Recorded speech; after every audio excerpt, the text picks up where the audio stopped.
Please be seated. The sitting is open.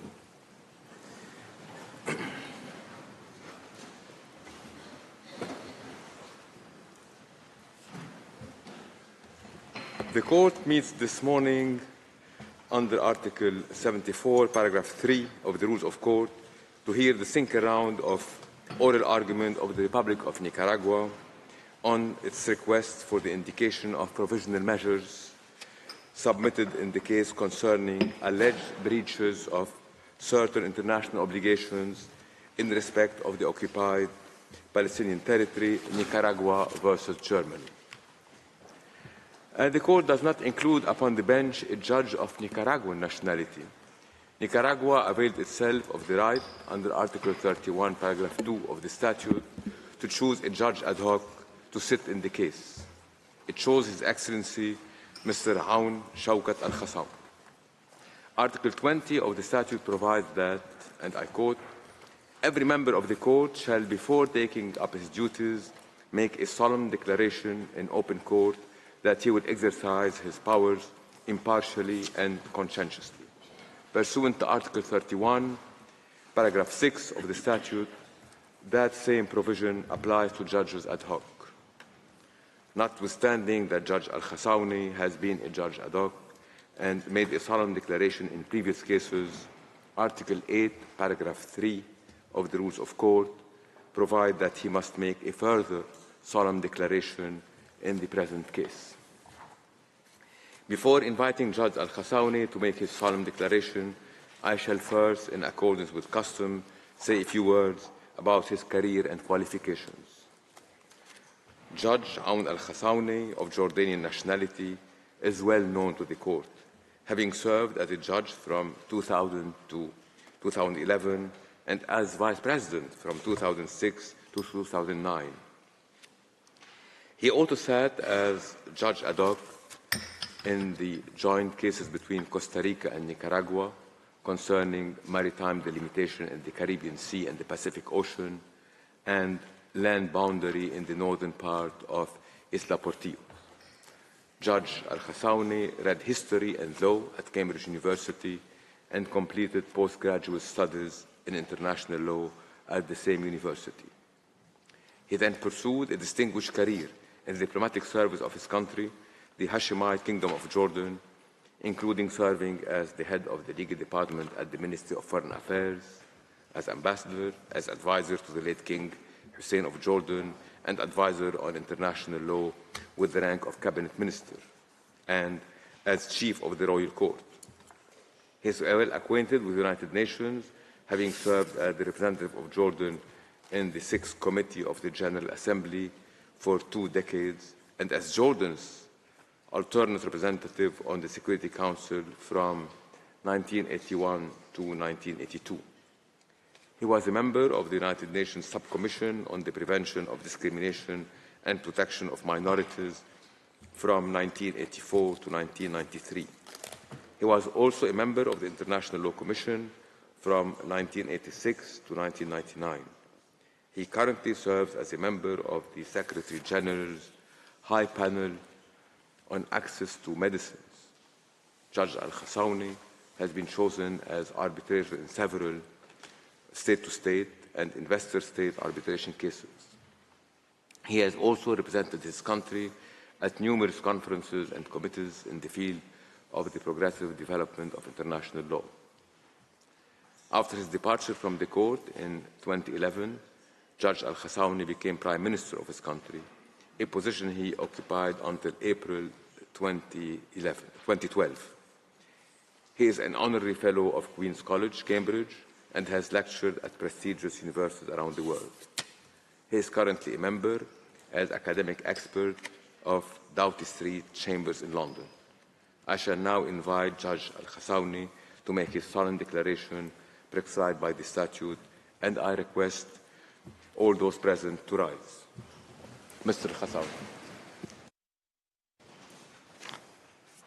I solemnly declare that I will perform my duties and exercise my powers as judge honorably, faithfully, impartially, and conscientiously. I thank you, Judge Khassaouni. Please be seated.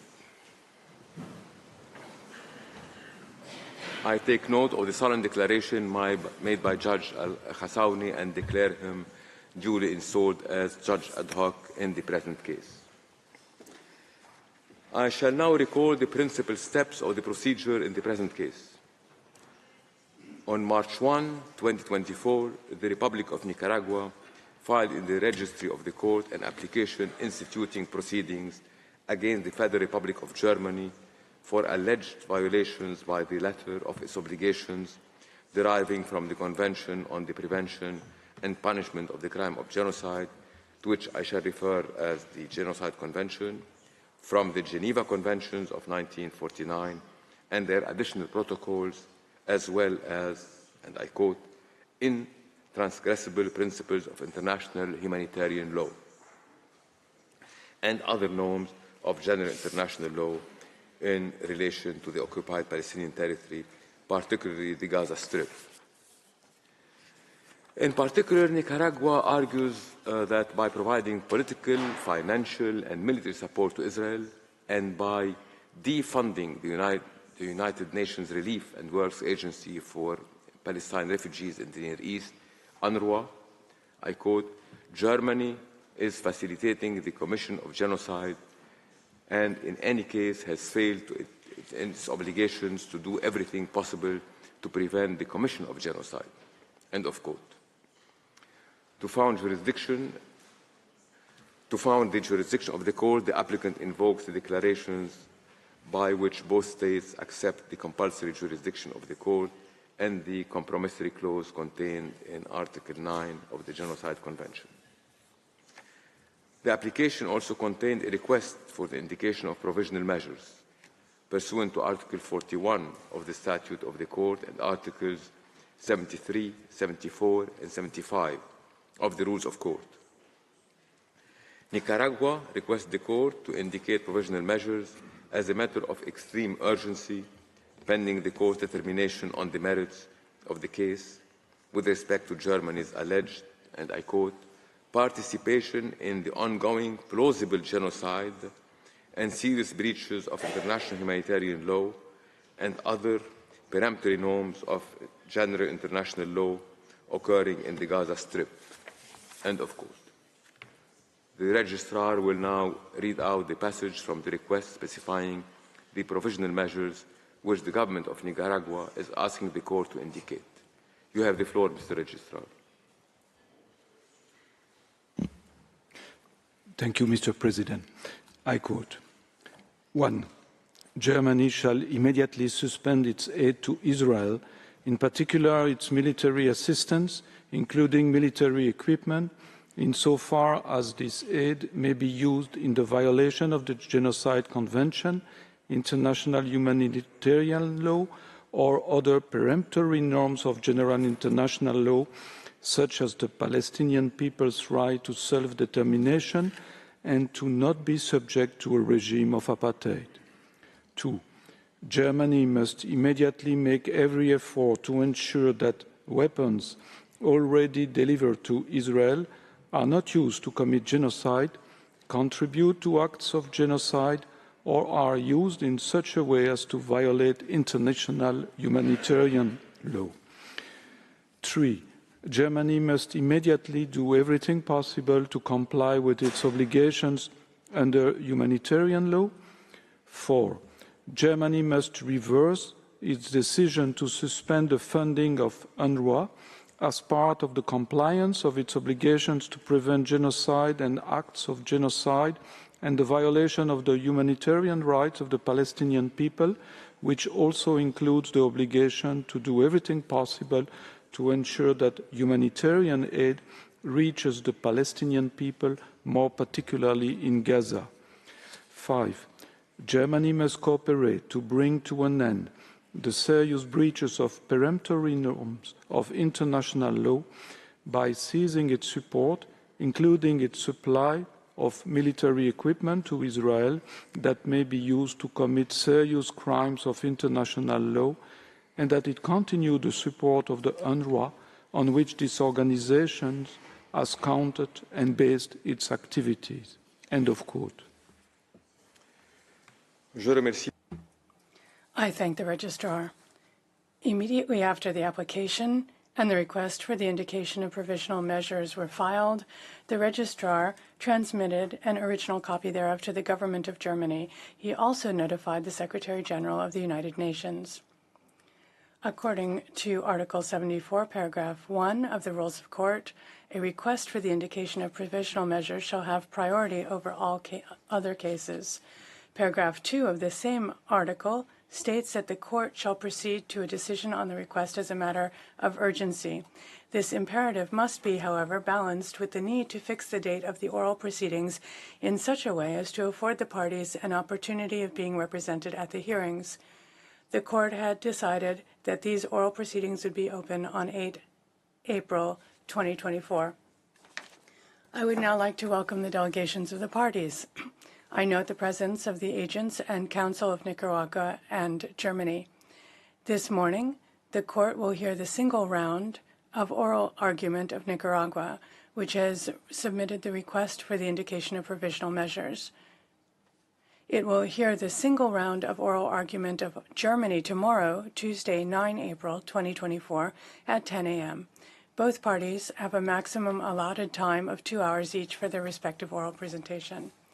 At today's sitting, Nicaragua may, if required, avail itself of a short extension beyond 12 noon in view of the time taken up by these introductory remarks.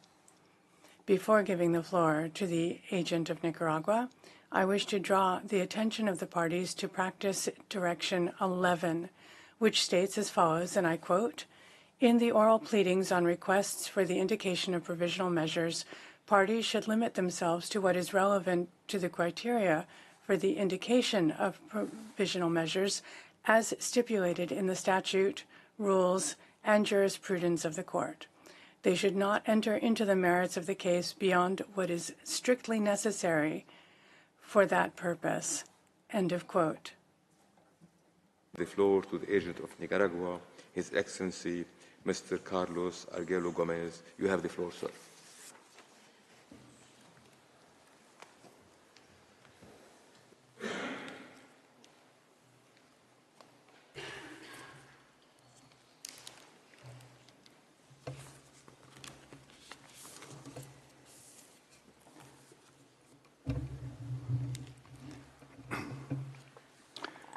Mr. President, members of the court, good morning. It is my honor to come before you representing Nicaragua in a case involving its rights and obligations, as well as those of the entire international community, and most importantly, those of the Palestinian people. The case before us involves momentous events affecting the life and well-being of hundreds of thousands of people, and even the destruction of an entire people. But in spite of the gravity of the situation, the facts and the law are very simply explained. Serious breaches of international humanitarian law and other peremptory norms of international law, including genocide, are taking place in Palestine. These breaches are being committed openly, have been witnessed on the ground by thousands of people, and have been viewed on public news services and social media by probably the majority of the population of the world. When a situation of this nature occurs or is in danger of occurring, the obligation for all states are clear. Not only states must not abet the situation by aiding or assisting the perpetrator, but they must use their best efforts to ensure respect for these fundamental norms and prevent their breaches. With respect to these obligations, there are no third states. All states are under the obligation to respect them. They are erga omnes obligations. Germany has violated these obligations imposed on all states. Mr. President, Nicaragua is not a newcomer to the court. On 9 April 1984, tomorrow it will be 40 years, Nicaragua filed an application against the United States for serious violations of international law against its rights and sovereignty. The present case is different, but it has a striking similarity. 40 years ago, in this month of April, during the hearings on provisional measures requested in that case, Nicaragua was asking, among other things, that the court order, and I quote, that the United States should immediately cease and desist from providing directly or indirectly any support, including training, arms, ammunition, supplies, assistance, finances, direction, or any other form of support to any nation, group, organization, movement, or individual engaged or planning to engage in military or paramilitary activities in or against Nicaragua." End of quote. In the present case, Nicaragua is also requesting the court to order that Germany should cease providing support to Israel in its campaign of destruction of the Palestinian people. But in the present case, Nicaragua is acting not only on its own behalf on the basis of the rights and obligations conferred by the peremptory norms invoked, but also on behalf of the Palestinian people that is being subjected to one of the most destructive military actions in modern history. Beyond its legal rights and obligations in bringing this case, the government and people of Nicaragua have a special sympathy for the plight of the Palestinian people. Nicaragua has not had to suffer the levels of inhuman treatment and destruction that has been the fate of Palestine for more than three-quarters of a century. Nonetheless, it has also been subject to intervention and military attacks for most of its existence and feels empathy for the Palestinian people.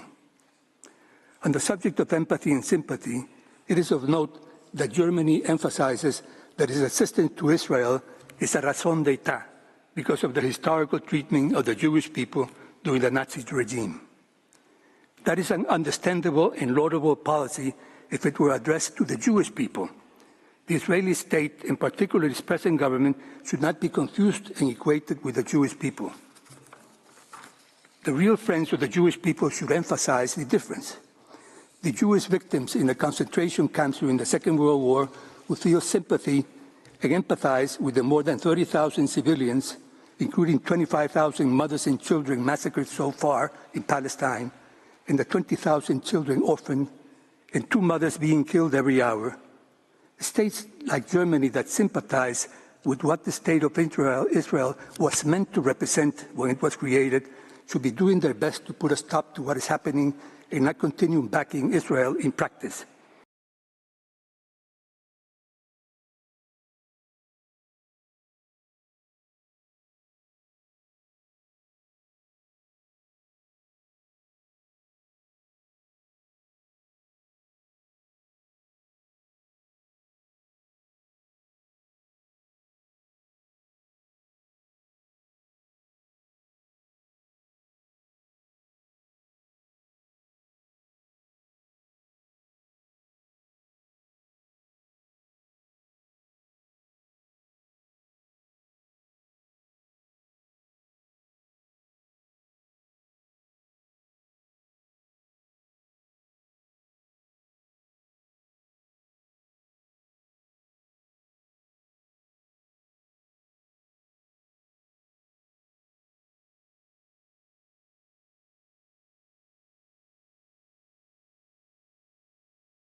Evident, the grievous violations of international humanitarian law were evident.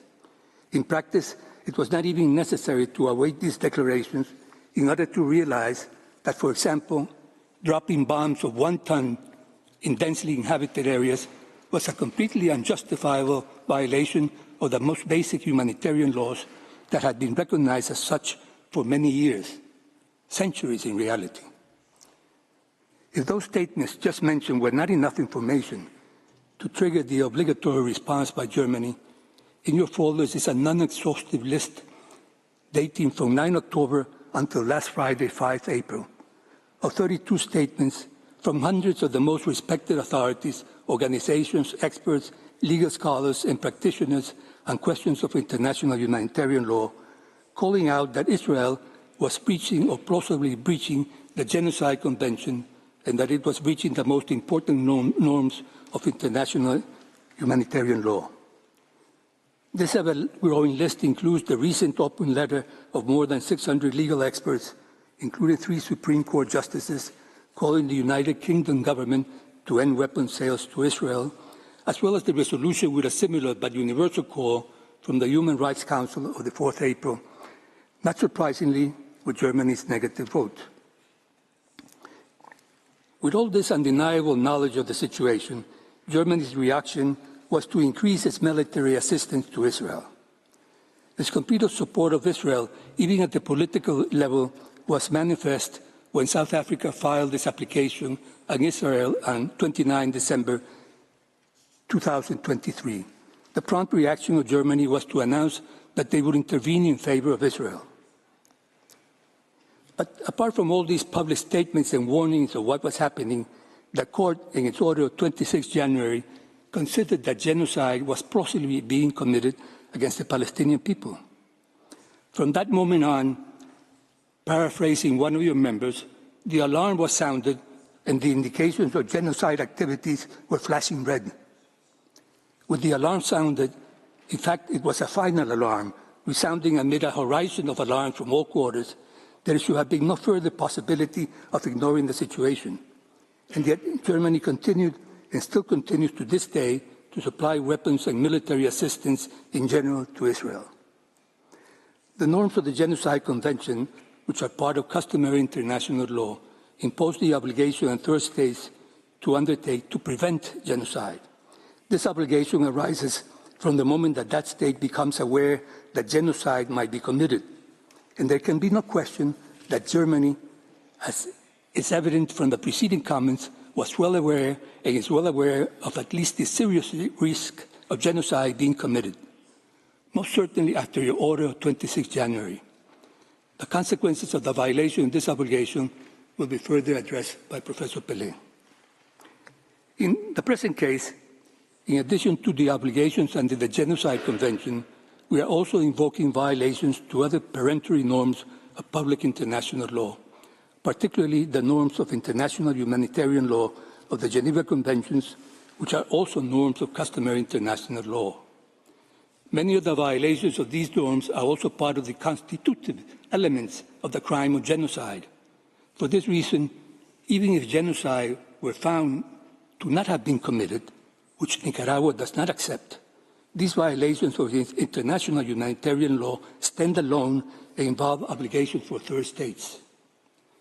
A grievous example of this can be appreciated in the violations, among others, of Articles 55 and 56 of the Geneva Conventions and the duties of the occupying power of ensuring food and medical supplies for the occupied population. On this point, the Court noted in its order of 28 March, and I quote, "The unprecedented levels of food insecurity experienced by Palestinians in the Gaza Strip over recent weeks, as well as the increasing level of epidemics." End of quote. As one of your members pointed out, these circumstances also reflect a plausible risk of a violation of relevant rights under the Genocide Convention. But even if it were found, quod non, that provoking this famine and catastrophic situation does not amount to genocide, it is in and by itself a clear violation of the Geneva Conventions. These norms also impose obligations erga omnes, which Germany, like all other states of the international community, is bound to respect, and therefore the violations of these norms in the binding aspects that they have on third parties can be claimed, are being claimed by Nicaragua against Germany as part of this case before the court. In view of the catastrophic situation of famine and epidemics in Gaza, the decision of Germany to suspend the funding of UNRWA and to maintain to this day the suspension of the funding of UNRWA's operations in Gaza is particularly telling of Germany's support of Israel. The question of the suspension of the funding will be reviewed by Dr. Mueller. At this point, some brief comments. UNRWA has been working in Palestine almost as long as the existence of Israel as a state. It has been providing the essential needs of the many refugees in the area.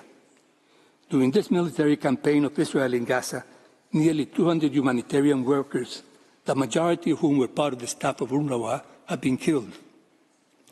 Israel accused about a dozen of the more than 12,000 workers of UNRWA with involvement in the events of 7 October. Immediately, and based on the sole say-so of the Israeli government, Germany suspended its funding of UNRWA. Incredibly, this occurred the day after your order of 26 January.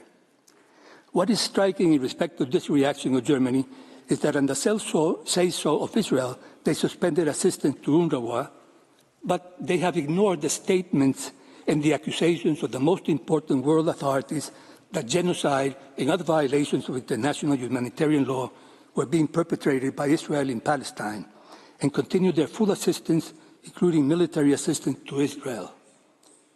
Moreover, possibly realizing the absurdity of such a decision, Germany finally reversed its decision, except for the most shocking aspect, the suspension of funding for UNRWA operations in Gaza, precisely where it is most needed to limit the scale of the humanitarian disaster.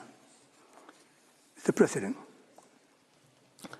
up to this point, Germany has had the opportunity of studying our application and would have the opportunity of listening to our pleading today and responding tomorrow. Nicaragua has not had the opportunity to be informed of the position of Germany on the legal issues involved. The only reactions of which we have noticed are those mentioning our application and amount to simply indicating that Germany rejects Nicaragua's claims, as well as other publications, other declarations justifying the backing of Israel's actions.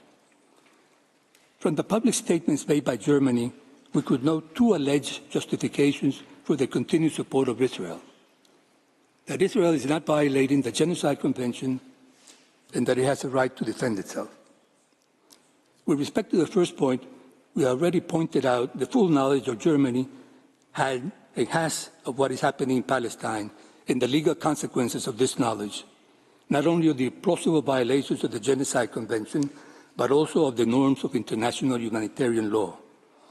This is not a question that can be or need be addressed during these pleadings, that are inevitably short since they are addressed basically to the issues involved in the request for provisional measures. In any case, Professor Pollet will have some further comments on this issue. With respect to the second point, the right of self-defense of Israel, which is also invoked by Germany for its continued assistance, some brief comments. The question of the right of Israel to defend itself is correct if it refers to the right to protect its people and not the right of self-defense contemplated in Article 51 of the United Nations Charter.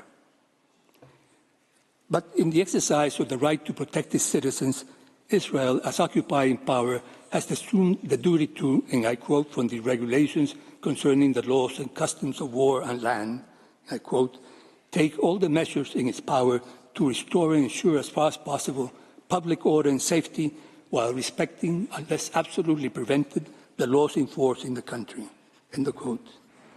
In practice, this implies that the police or general security powers the occupant has are similar to those of the state occupied. This right of protection is a right that frequently has to be exercised by states, even in difficult circumstances. But even in the most blatant situations of violence, the state has to respect the peremptory norms of international law. Mr. President, this is the bottom line.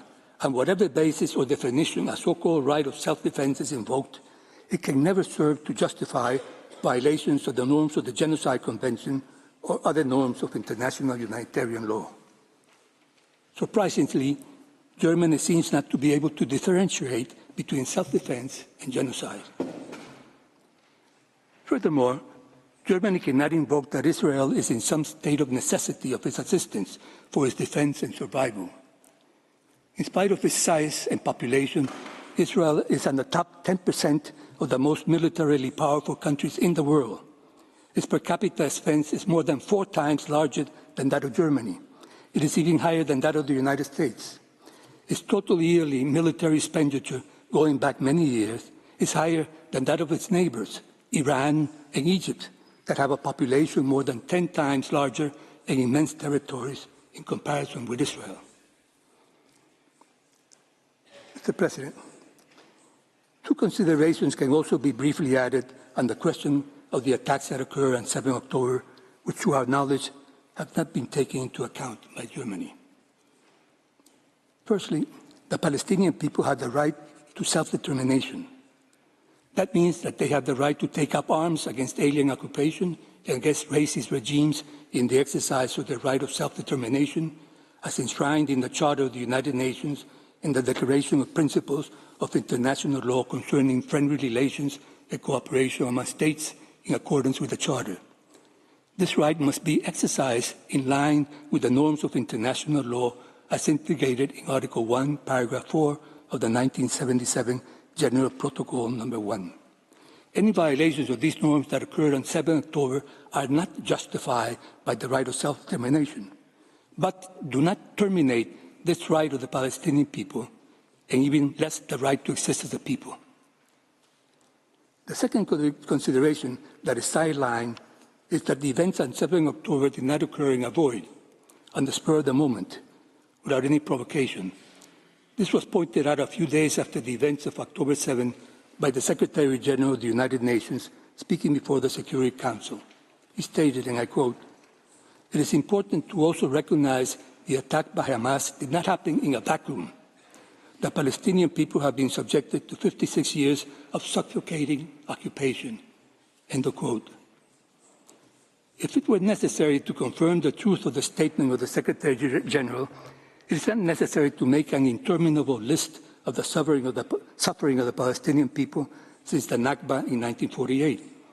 If we could simply recall the statement that the Secretary General himself had made 3 years earlier on 21 May 2021 in an address to the United Nations General Assembly. He said, and I quote, "If there is a hell on earth, it is the lives of children in Gaza today."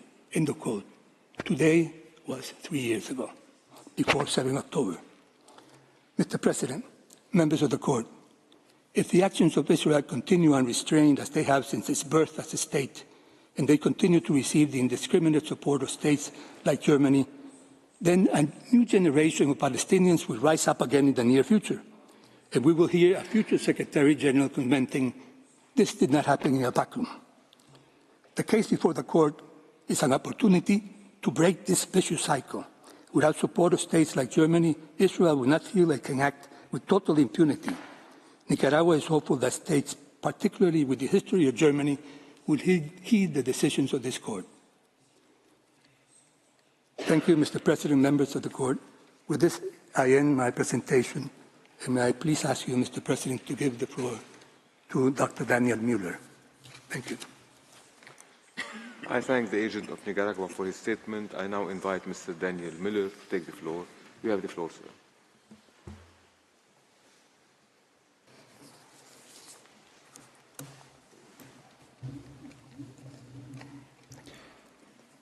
Thank you, Mr. President.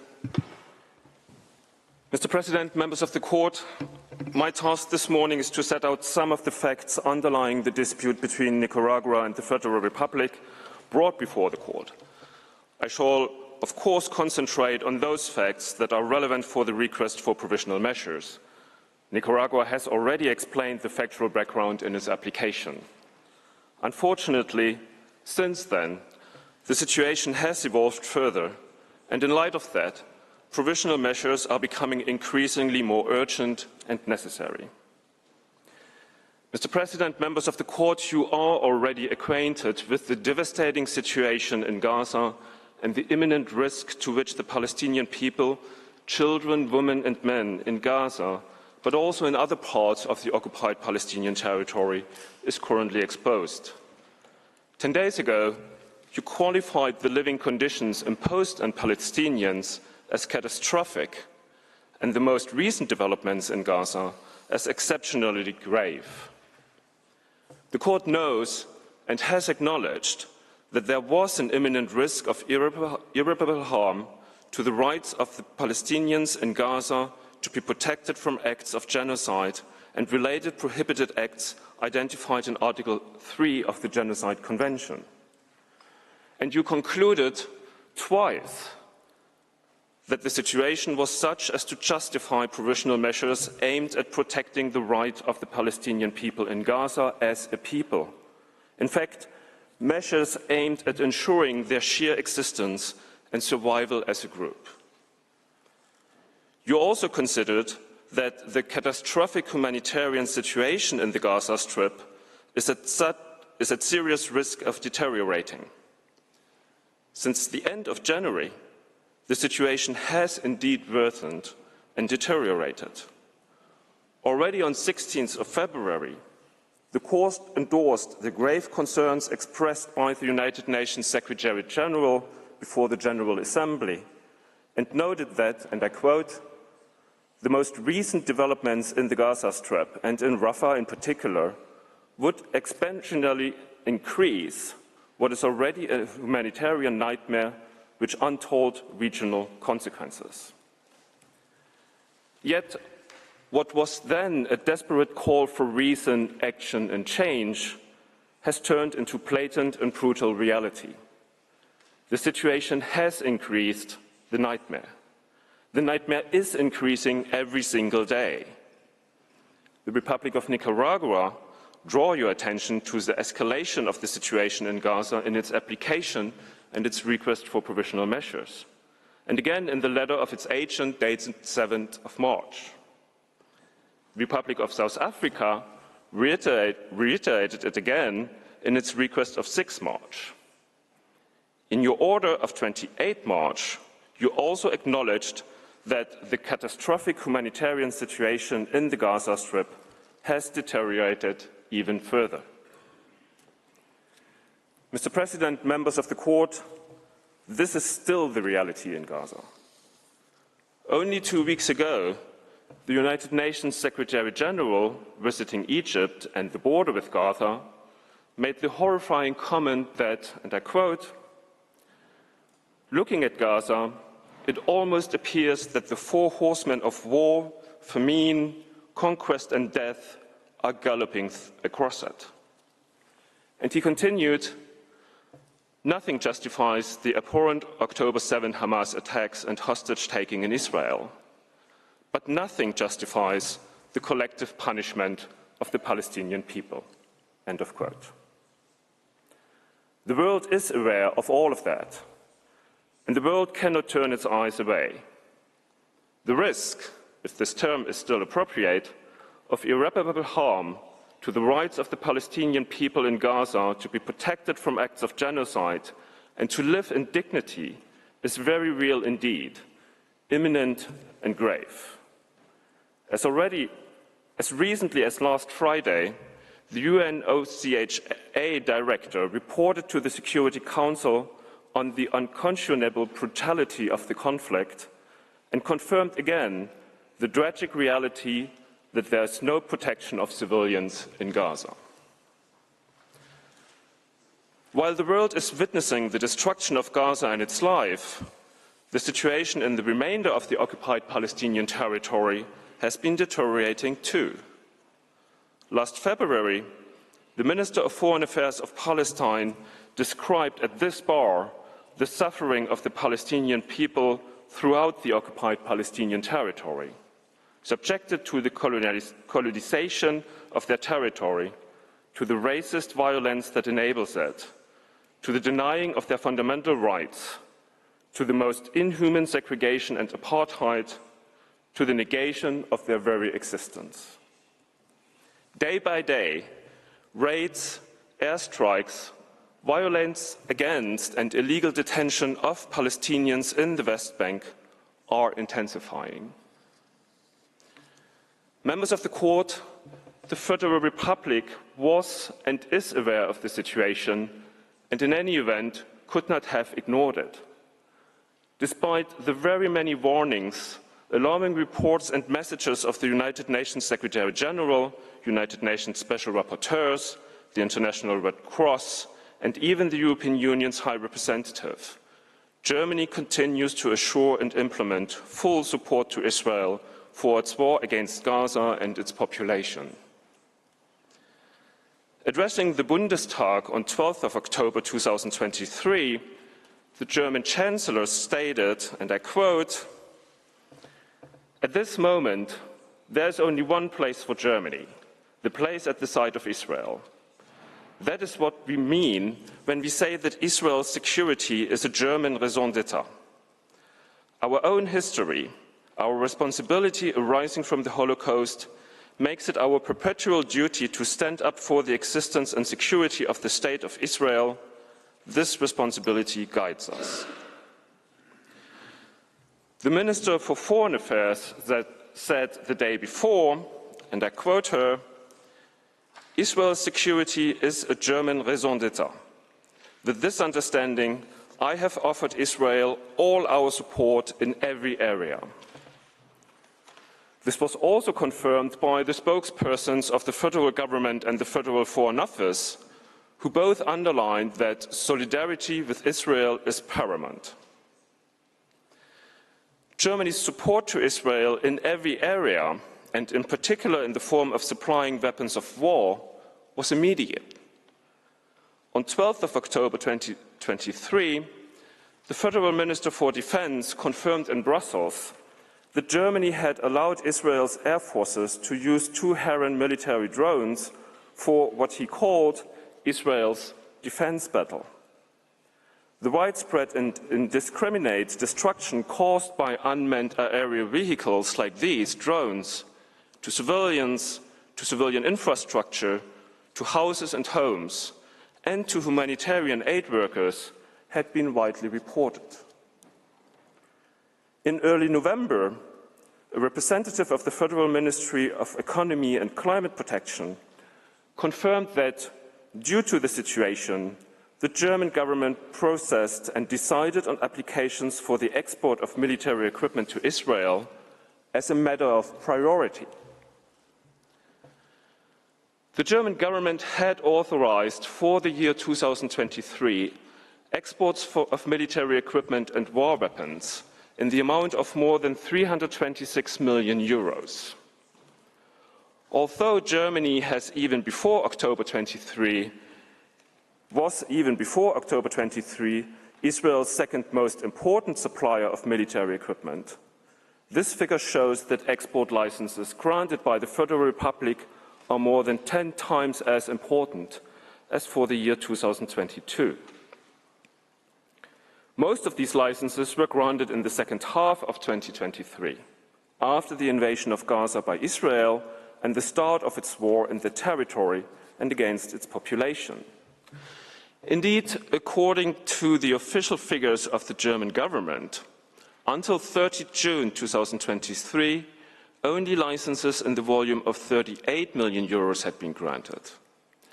In other words, export licenses for military equipment worth almost 300 million euros had been delivered by German authorities as a matter of priority within and against the background of the specific situation of Israel's war in Gaza and against its population. This includes export licenses for weapons of war in the value of 20 million euros, such as 3,000 anti-tank weapons, which according to one manufacturer in Germany are a complete toolbox of shoulder-launched infantry weapons used against tanks, but also vehicles, structures and buildings, and persons. 500,000 rounds of machine gun ammunition, 44 propellant charges, a key component in artillery ammunition, and 239 ignition charges.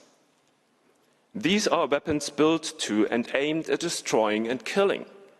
Or to quote from Germany's own definition, objects and substances capable of causing destruction or damage to persons or property, and of serving as a means of using force in armed conflicts between states. In early 2024, the German federal government continued to provide export licenses for military equipment and weapons of war. According to the data submitted by the government to the members of the Bundestag, these licenses concerned military equipment of a value of more than 9 million euros. And despite requests made by members of the Bundestag concerning more recent data, at the best of our knowledge, no further information has been made available by the federal government since the introduction of the present proceedings. Mr. President, although those figures are telling, they do not reflect the full picture of the military support provided by Germany and the German industry to Israel's war in Gaza. These figures do not include export of equipment that does not fall under the export license requirements. They do also not include supply of military equipment directly by Germany to Israel.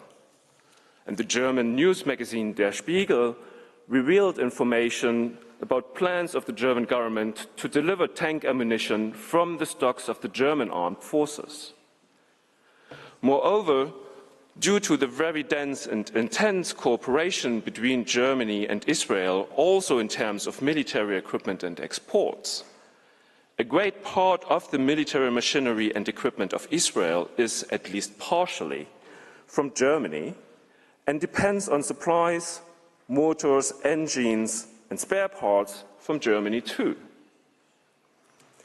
Israel saw 6 corvette warships built by the German group ThyssenKrupp and sold with the support of the German government in 2015 have been used since October against Gaza and its people. And German manufacturer Mercedes is under contract with Israel's armed forces, in particular for the delivery of tank carriers, and has speeded up its operation amidst the war. Of course, Germany could not and did not ignore the situation in Gaza, largely documented by the press, official reports and statements. Germany could not and did not ignore the likelihood that its support, the military equipment and the weapons of war, would be used by Israel to bomb and kill thousands of Palestinian children, women and men. These questions were raised time and again, and this from the very beginning of the large-scale invasion of Gaza. Already on 11th of October, the spokesperson of the Federal Foreign Office was asked very directly whether the military actions of Israel were in conformity with international humanitarian law. He eluded the question and replied that, and I quote, "Israel has the right under international law to defend itself against the current attack, the terrorist attack by Hamas. We support this right and we stand by Israel's side," end of quote. And he added simply in passing that, and I quote again, "Of course, even in this absolutely exceptional situation, the protection of the civilian population is a requirement of international humanitarian law," end of quote. On 8 November, the federal government was specifically asked whether, to its knowledge, Israel is fully complying with the relevant norms of international law, international humanitarian law, and refugee law in its current military operations in the Gaza Strip. In its response, the government confirmed that under the relevant legal framework, export licenses must be denied if there is a clear risk that the military technology or equipment to be exported might be used to commit serious violations of international humanitarian law. And despite the numerous reports on the concrete situation in Gaza, which Germany could not have ignored, the government representative continued, and I quote, "Israel assures the German government that it is taking precautions to ensure compliance with the requirements of international law. The German government currently sees no reason to doubt this." Against the continuing reports on the catastrophic situation in Gaza, the German authorities seem to have finally started to doubt Israel's assurances. On 25th January 2024, the federal foreign minister declared that, and I quote, "Notwithstanding the right to self-defense, there are rules, and the international humanitarian law also applies in the fight against terrorists. Israel needs to respect these rules just like all other states in the world, even in the difficult environment in which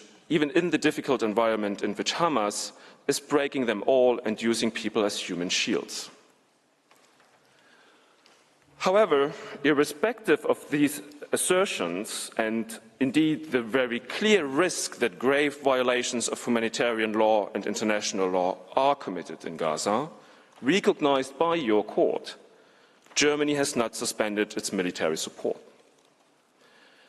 The Federal Republic, together with all other European Union member states, again expressed its concerns about the humanitarian situation in Gaza and the suffering of the hostages as well as the Israeli government's plans for a possible ground operation in Rafah on 19 February 2024. It recalled in this context the importance of ensuring the protection of all civilians at all times in line with international humanitarian law, and to respect the 26 January order of the International Court of Justice, which is legally binding. Yet again, no suspension of its military support for Israel. Germany did also not move after the Court of Appeal of The Hague concluded that there were many indications that Israel has violated the humanitarian laws of war and ordered the Kingdom of the Netherlands to cease all actual export and transit of F-35 parts, which final destination Israel. The Canadian Parliament recalled that, and I quote, "Israel must respect international humanitarian law, and the price of defeating Hamas cannot be the continuous suffering of all Palestinian civilians." End of quote. The Canadian government stopped approving exports of military equipment like other states before. Germany did not. Members of the court, if Germany might not have doubted the assurances of Israel in October 2023, as it claimed then, this is simply not tenable anymore. On 24 March, the federal foreign minister referred to the hell of Gaza and the dire situation of people starving to death.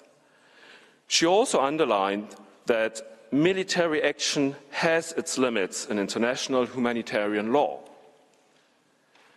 And during her visit in Tel Aviv, Ms. Baerbock announced that Germany will send a delegation to Israel to discuss questions of international humanitarian law because, and I quote, "as a signature of the Geneva Convention, Germany is obliged to remind all parties of their duty to abide by international humanitarian law." End of quote. And still yesterday, it was reported that a group of 600 German civil servants was calling on the government to cease armed deliveries to the Israeli government with immediate effect, exactly because, and I quote, "Israel is committing crimes in Gaza that are in clear contradiction to international law and thus to the Constitution, which we are bound to as federal civil servants and public employees."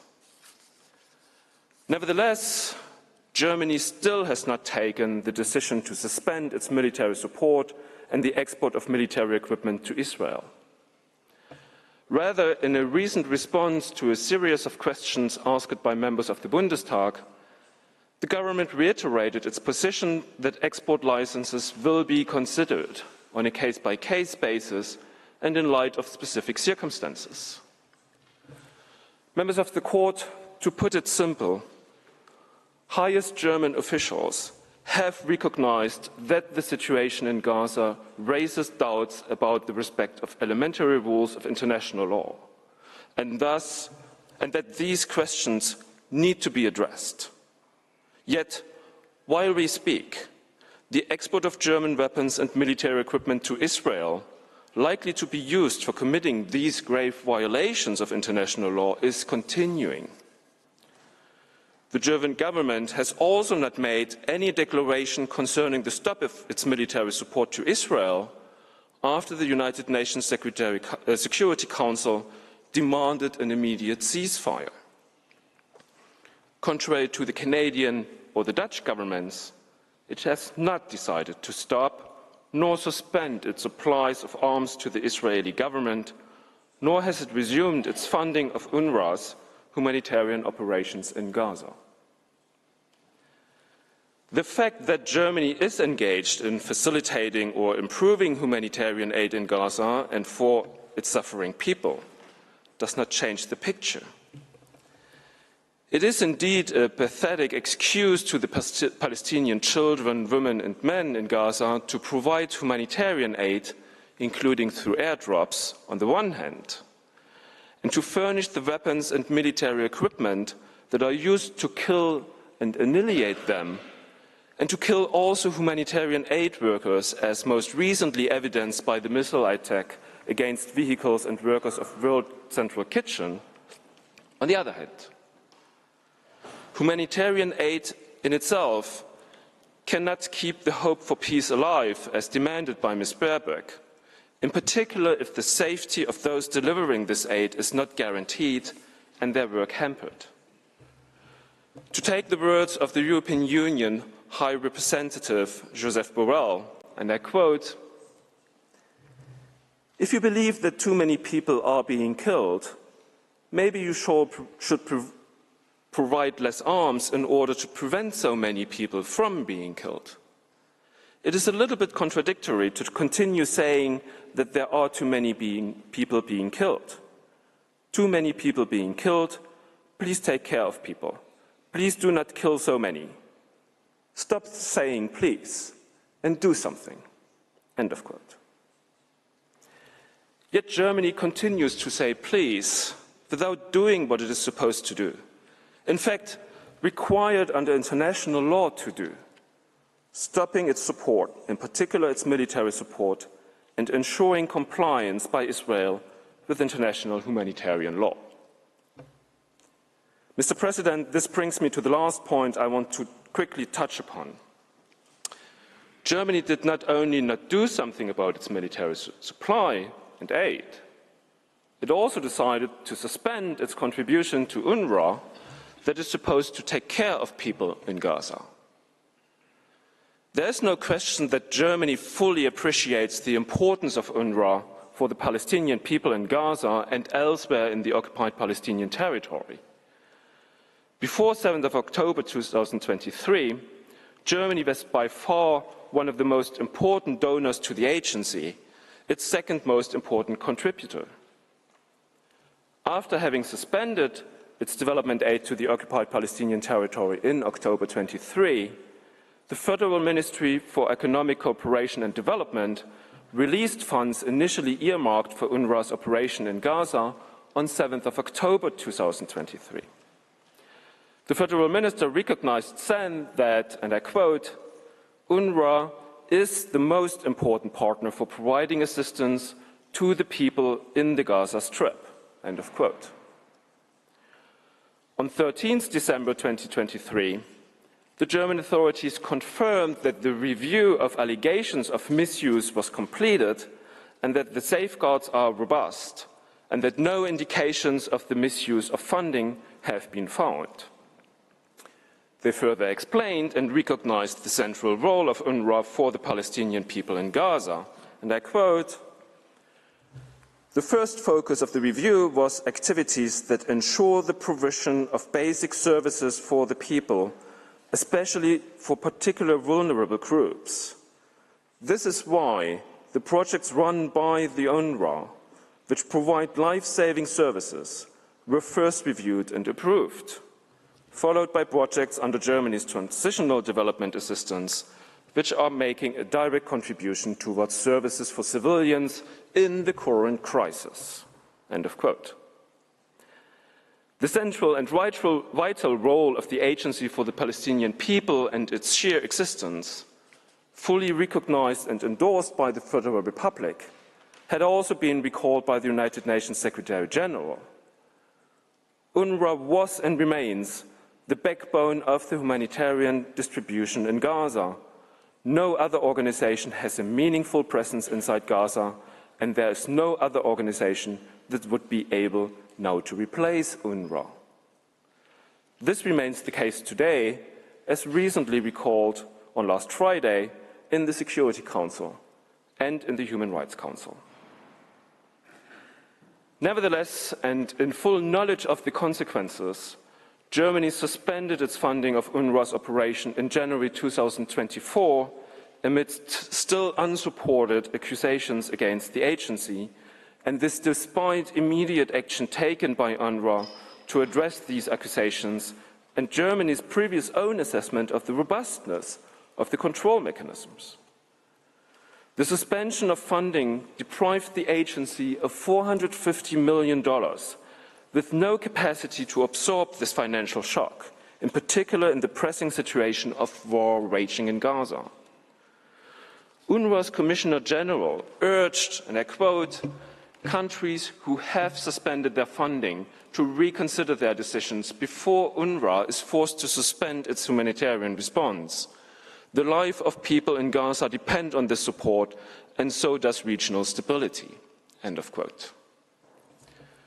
Germany acknowledged, while still authorizing supply of military equipment, that the humanitarian situation in Gaza is catastrophic and the situation of the people there is becoming more desperate with each passing day.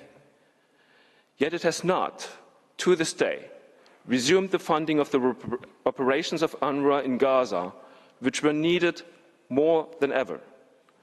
Nicaragua does of course welcome the decision of the German authorities to provide new funds to UNRWA's operation in Jordan, Lebanon, Syria and the West Bank. But still, the much-needed support for the agency's central and life-saving operations in Gaza remains suspended. This unjustified decision contributes to the suffering in Gaza, where children, women and men are starving, a situation created by the attempts to ensure the defunding of the agency. According to UNRWA, it is lacking 35% of the forecasted income for 2024. For good reason, this court has considered on 28th of March 2024 that in view of the worsening conditions of life faced by Palestinians in Gaza, in particular the spread of famine and starvation, it is necessary to, and I quote the court, take all necessary and effective measures to ensure without delay, in full cooperation with the United Nations, the unhindered provision at scale by all concerned of urgently needed basic services and humanitarian assistance. Mr. President, members of the court, I thank you for your attention, and Mr. President, may I ask you to give the floor to Professor Alain Pellet. I thank Mr. Miller for his statement. J'appelle maintenant. I now invite Professor Alain Pellet to take the floor. You have the floor, sir.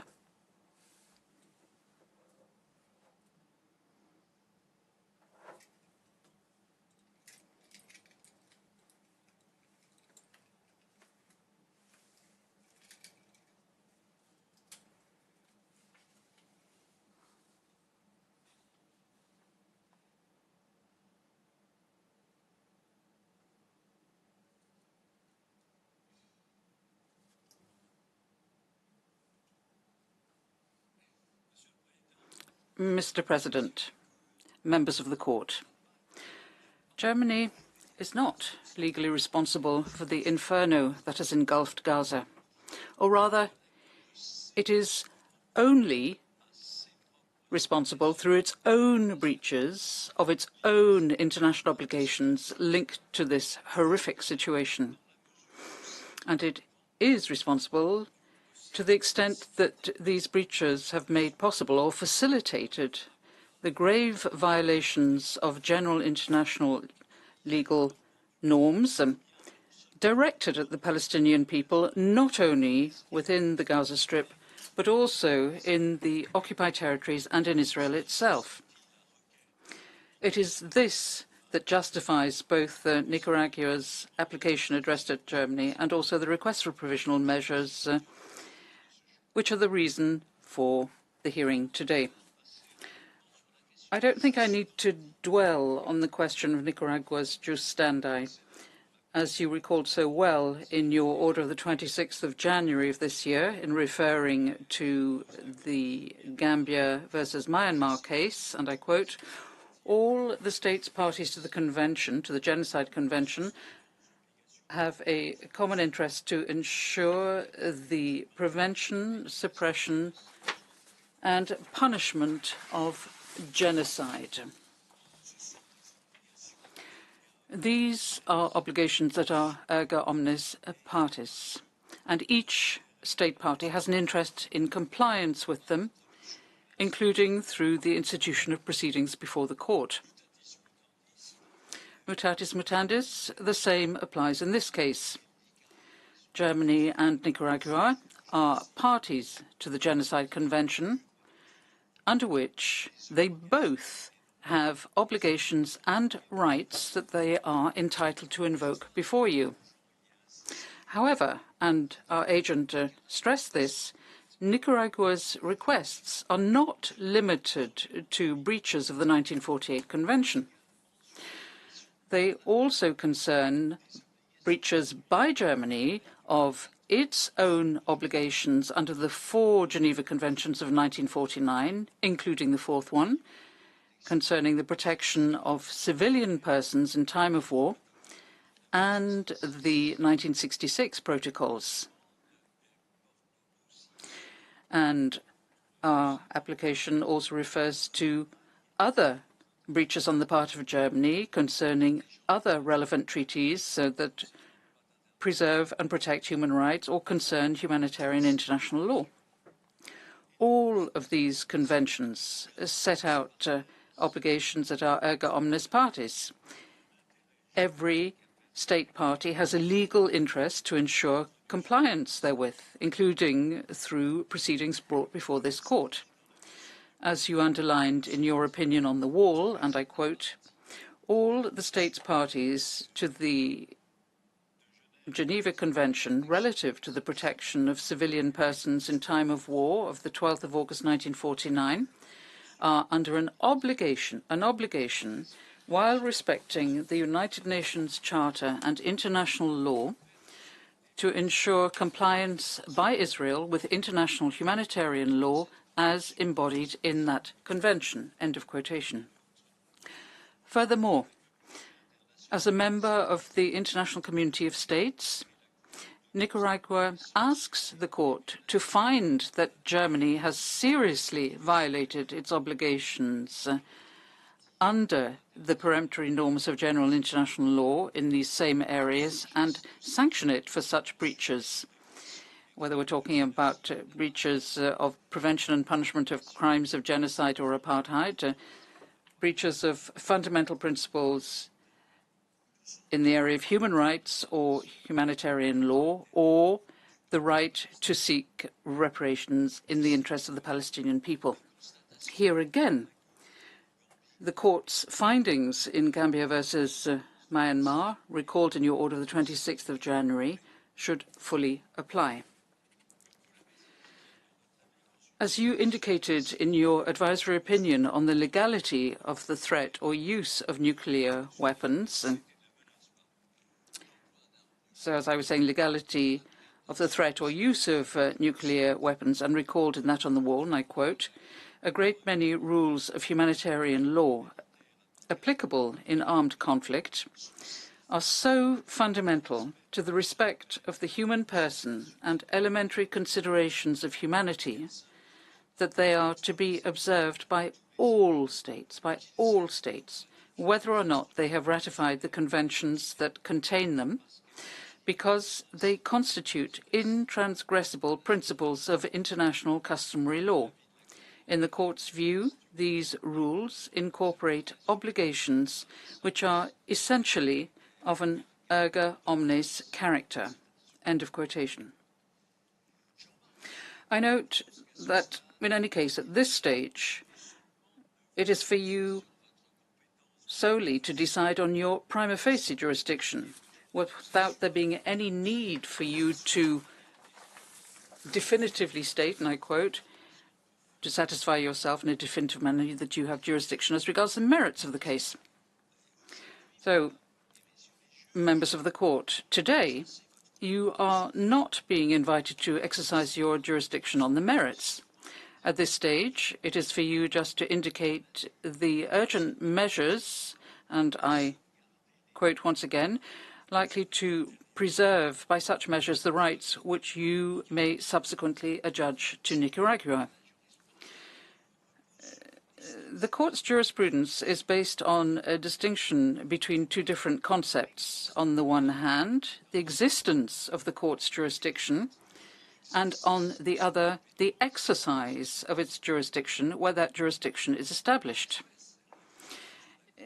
the fact that in this instance the court's jurisdiction is established prima facie in order to rule on the application is without any shadow of a doubt. Your recent jurisprudence amply confirms this, and that is enough also to grant you jurisdiction to indicate the provisional measures sought.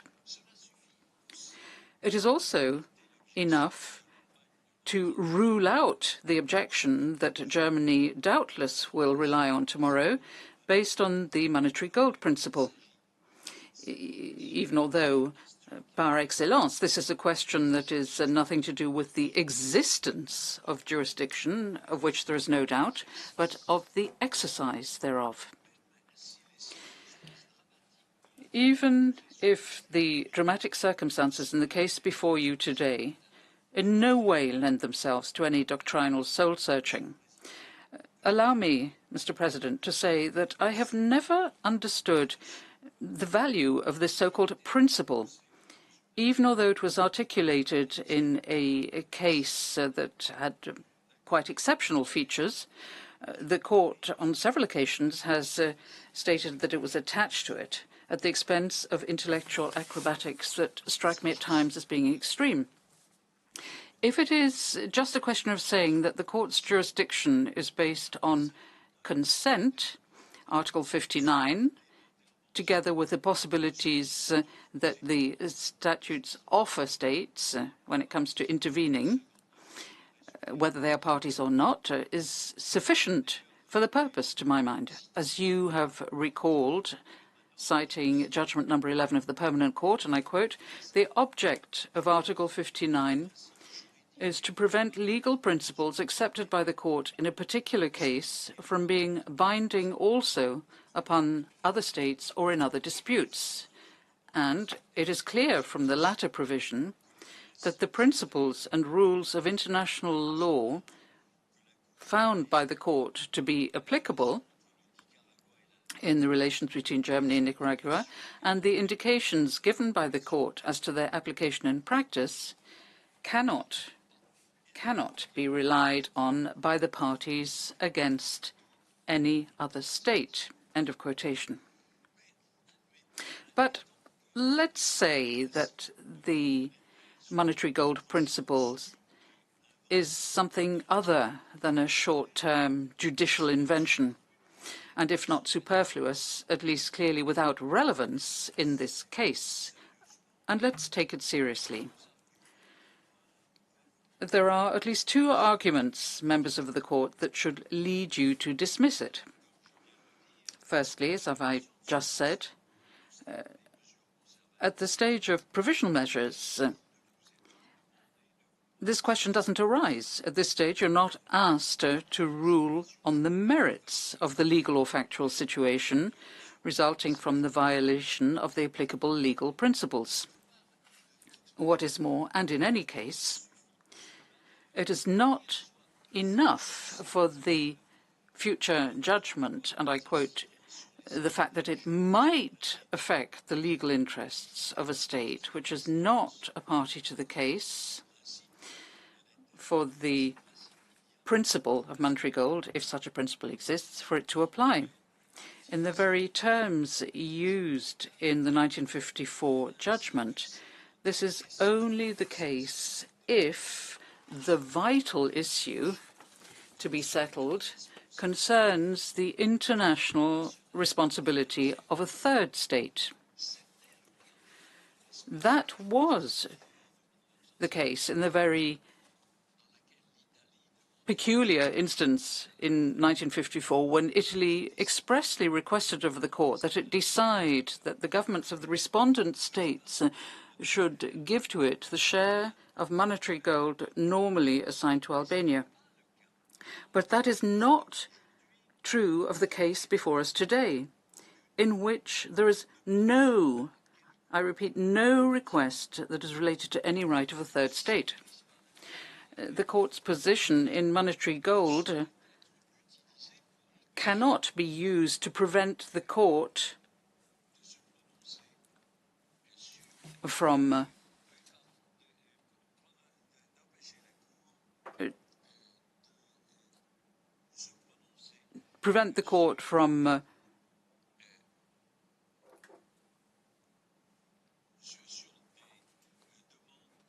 ruling on an application involving a country that agrees to appear before it. Mr. President, it is clearly the application that in each case makes it possible to determine the vital issue to be settled. In this case, the reading of the application submitted by Nicaragua on the 1st of March allows for no doubts to prevail as to its purpose. It is not to find out whether Israel has breached its international obligations, but whether Germany has breached its obligations. In your order of the 26th of January, you considered that the court is not called upon to determine definitively whether the rights which South Africa wishes to see protected exist. The same applies in this case. At this stage here, the court is invited to decide whether the rights complained by Nicaragua and for which it is seeking protection are plausible.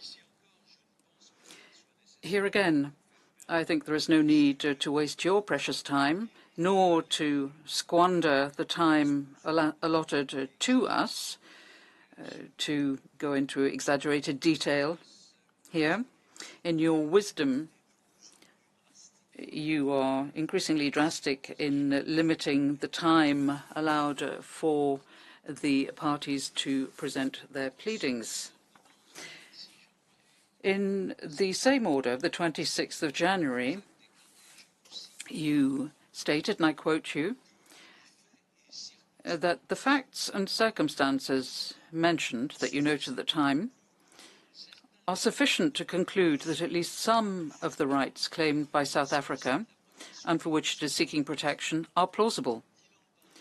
This is the case with respect to the right of the Palestinians in Gaza to be protected from acts of genocide and related prohibited acts identified in Article 3 of the Convention on Genocide, and the right of South Africa to seek Israel's compliance with the latter's obligations under the Convention. End of quotation. As we can see from the facts set out by Daniel Müller, this is all the more plausible, not to say proven, today. You confirmed in your order of the 28th of March that since that time, the catastrophic living conditions of the Palestinians in the Gaza Strip have deteriorated further, and this since the 26th of January. And further quotation, the current situation before the court entails a further risk of irreparable prejudice to the plausible rights of the Palestinian people of Gaza.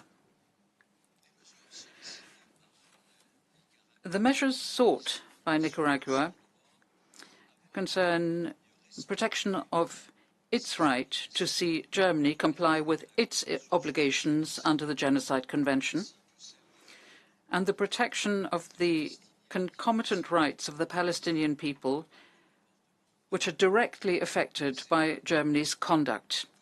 It is a right, and it is also a conventional obligation. Without the slightest hesitation, the same reasoning applies when we turn to the violation of major treaties that protect human rights or that codify international humanitarian law and that I enumerated earlier on. We see this in the horrors of the hell of Gaza that you referred to yourselves, in the abuses inflicted by Israeli settlers in the occupied Palestinian territory, the victims of which are increasingly the Palestinians of the West Bank. Once again, Mr. President, I don't believe there's any need to be a soothsayer in order to anticipate the protests from the German respondent. Yes, the humanitarian situation in Gaza is worrying, and when I say we, it's Germany that I'm talking about, We're worried about it, and we are making this known. But it's nothing to do with us. We're not committing any of the genocidal acts that have been enumerated in Article 2 of the 1948 Convention, nor do we intend to destroy, in whole or in part, a national, ethnic, racial, or religious group, whatever the definition that is given to it, as embodied by the people of Palestine. And I have no doubts that this Pontius Pilate-like stance, with an equally clear conscience, will be repeated when it comes to the violation of human rights and humanitarian law. There are no German soldiers in Gaza nor in the occupied Palestinian territory. It has to be understood, and we can but approve that Israel has a right to defend itself, unless their conscience gets the better of them, and our learned friends show restraint on this, given the monstrously disproportionate retaliation to the Hamas attack of the 7th of October. And as in any case, nothing at all can justify the systematic targeting of hospitals, schools, and distribution of food still being carried out by the rare NGOs still managing to survive in Gaza. In any case, there seems little doubt that Germany tomorrow will say, "It wasn't me, Mr. President. It wasn't me." If that is the case, then it's clearly in the wrong proceedings. The matter before us here has been set out very clearly in paragraph 3 of the application and is repeated in the conclusions of the application. Nicaragua, what is it that it reproaches Germany of? It is not, and there's a reservation there that I'll come back to in a moment, it's not committing genocide in the Gaza Strip or in Palestine.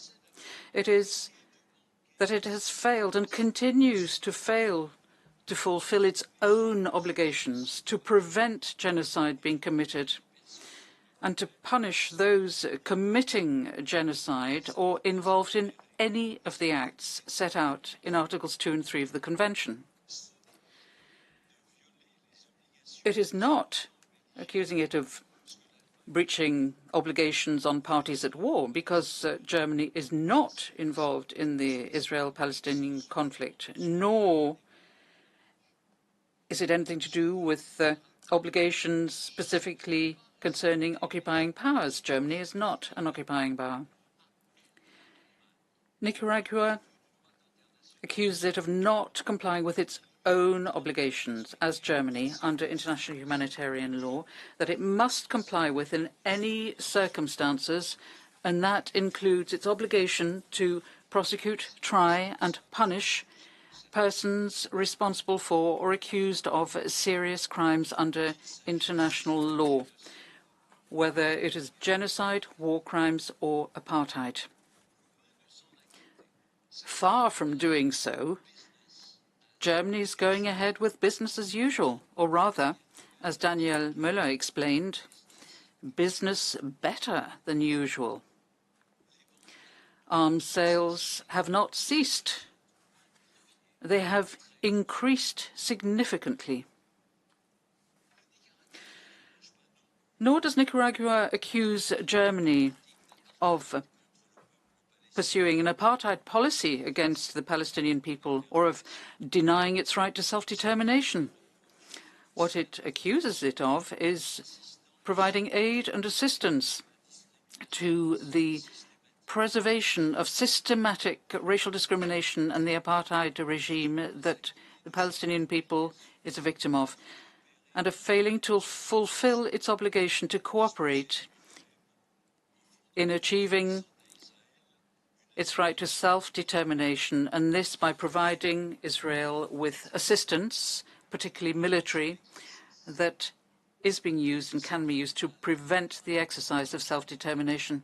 And it's indeed Germany, not any other state, not Israel, that Nicaragua accuses of suspending, of cutting off funding to UNRWA for its activities in Gaza, preventing it from carrying out a vital, irreplaceable humanitarian role in the enclave at a time when that role is increasingly indispensable.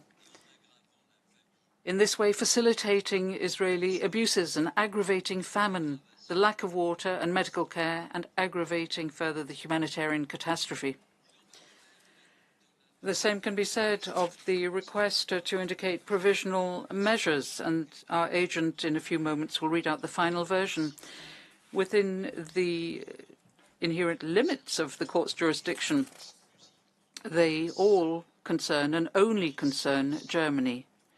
Whether we are talking about Germany having immediately to suspend its aid to Israel, in particular its military assistance, insofar as this aid may be used in the violation of the Genocide Convention or other peremptory norms of general international law.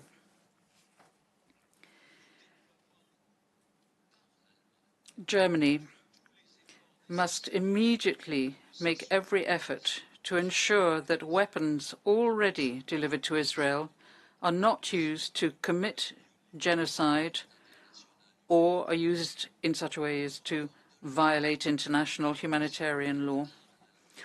Or, again, Germany must reverse its decision to suspend the funding of UNRWA in Gaza as part of the compliance of its obligations to prevent genocide and serious violations of international humanitarian law.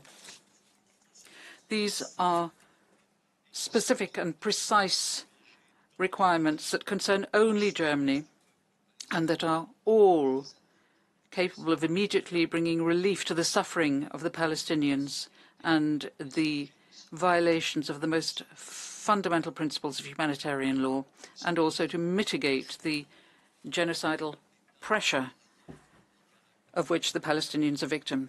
Mr. President, I don't want to go into detail of Nicaragua's complaints addressed to Germany, but I would like to give a few examples of their autonomous existence as compared to those that might be addressed to Israel if the latter were to accept the jurisdiction of the court, aside from the single exception to Article 8 of the Genocide Convention.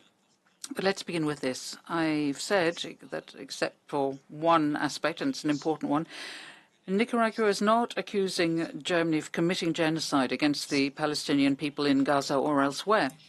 What it is saying it is responsible of in the first instance is a failure to fulfill its obligations to prevent and punish the crime of genocide, an obligation that weighs on all parties to the 1948 Convention. This can be seen from the full title of the Convention, its very first article, in which, and I quote that article, the contracting parties confirm that genocide, whether committed in time of peace or in time of war, is a crime under international law which they undertake to prevent and punish. They undertake to prevent and to punish. As the court has underscored with considerable firmness in the very first contentious case on genocide that was brought before the court, and I quote, the obligation on each contracting party, state, on each contracting state to prevent genocide is both normative and compelling. Furthermore, Germany is well aware of this. It relied on this very duty in intervening in the case of genocide against the Rohingya. And it was even more explicit in a statement made by the Federal Ministry of Foreign Affairs on the 17th of November 2023, and I quote it in English. Feels it has a special responsibility to contribute to the fight against and the prevention and investigation of any potential genocide, and to send a message that states will be held accountable for all acts of genocide. Genocide concerns us all, wherever in the world it occurs.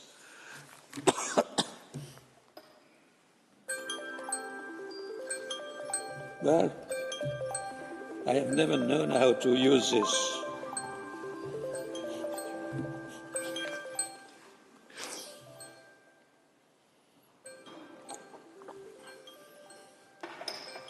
It was the first time I tried to use my phone.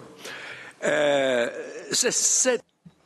is this obligation that Germany has not respected. It is this breach which you will be called on to appraise when you are looking at the merits of the case. And I would also like to note that this is an obligation of behavior, not result, which is what differentiates us from the idea of not committing genocide, as the court has already noted in its judgment of 2007. The result, and this is fundamental, is that the obligation of states parties is to employ all means reasonably available to them so as to prevent genocide as far as possible. A state does not incur responsibility simply because the desired result is not achieved. Responsibility is, however, incurred if the state manifestly failed to take all measures to prevent genocide which were within its power and which might have contributed to preventing the genocide, end quote. I know very well, Mr. President, that a state can be held responsible for breaching the obligation to prevent genocide only if genocide was actually committed. However, as the court has asserted also, this obviously does not mean that the obligation to prevent genocide only comes into being when the perpetration of genocide commences. That would be absurd, since the whole point of the obligation is to prevent, or attempt to prevent, the occurrence of the act. This duty of prevention of the act arises at the instant that the state learns of, or should normally have learned of, the existence of a serious risk that genocide will be committed. From that moment onwards, if the state has available to it means likely to have a deterrent effect on those suspected of preparing genocide, or reasonably suspected of harboring specific intent, dolus specialis, it is under a duty to make such use of these means as the circumstances permit, end quote. There is no doubt, Mr. President, that where we are today, for any observer, for any state of good faith, the threshold of awareness has largely been crossed. The possibility of a genocide or of an apartheid, the truth of the serious breaches of the most fundamental rules of international humanitarian law have amply been overstepped. Incidentally, at the stage of provisional measures, it is enough for you to determine first the plausibility that a genocide could be committed against the Palestinian people, and also that, or on the other hand, that Germany has not complied with its obligations to employ all means reasonably available to them so as to prevent genocide so far as possible, and the breach of numerous other intransgressible principles which are at stake. You have adjudicated on the plausibility of a genocide in your orders of 26 January and 28 March of this year. Unfortunately, the situation has only worsened since then, as Daniel Mueller has already shown. I would like to add that the acts, which in all likelihood come from the definition of genocide, are committed elsewhere than in Gaza, in the occupied Palestinian territories. But Germany has not only not availed itself of all of the means possible, and specifically as one of the closest allies of Israel, to put an end to these probable acts of genocide, but Germany has continued to authorize large-scale delivery of weapons which can be used to commit these acts. Also having to do with genocide, there is one other point. The Article 3 of the 1948 Convention, which you see on the screen, alleges not only the genocide itself, as it is defined in Article 2, but also complicity in genocide is mentioned. And in its judgment of 2007, the court noted and affirmed in very clear terms that there is no doubt that complicity, in the sense of Article 3, paragraph E of the Convention, includes the provision of means to enable or facilitate the commission of the crime. End of quote. Elaborating even further, although complicity as such is not a notion which exists in the current terminology of the law of international responsibility, it is similar to a category found among the customary rules constituting the law of state responsibility, that of the aid or assistance furnished by one state for the commission of a wrongful act by another state. You referred to this under Article 16 of the ILC Articles on the Responsibility of States, which expresses, and you noted it, following the customary rule that follows, and I quote, "A state which aids or assists another state in the commission of an internationally wrongful act by the latter is internationally responsible for doing so if a, that state does so with knowledge of the circumstances of the internationally wrongful act, and b, the act would be internationally wrongful if committed by that state," end quote. And you have specified not noting a reason, and I'm quoting here, a reason of establishing a substantial difference between the complicity in genocide in the sense of Article 3, paragraph E of the Convention, and the aid and assistance of a state in committing such a wrongful act by another state in the sense of Article 16 above.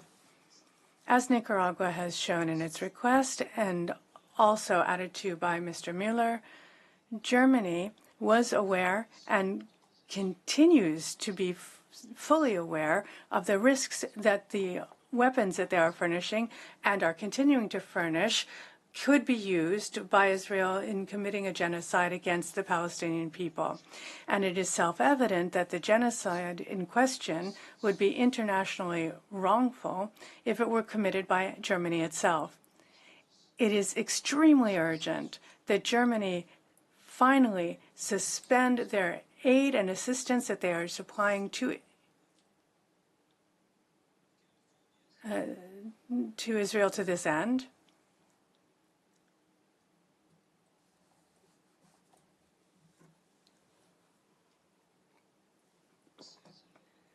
This aid and assistance are straight from the definition of complicity set out in Article 3 of the Convention. The urgency of ceasing the delivery of weapons, which would allow Israel to continue its deadly enterprise, has also been recalled recently by the Human Rights Council and by the Special Rapporteur on the Occupied Palestinian Territories. And I would like to quote from this latter in English. Rapporteur urges member states to enforce a prohibition of genocide in accordance with their non-derogable obligations. Israel and those states that have been complicit must be held accountable and deliver reparations commensurate with the destruction, death and harm inflicted on the Palestinian people.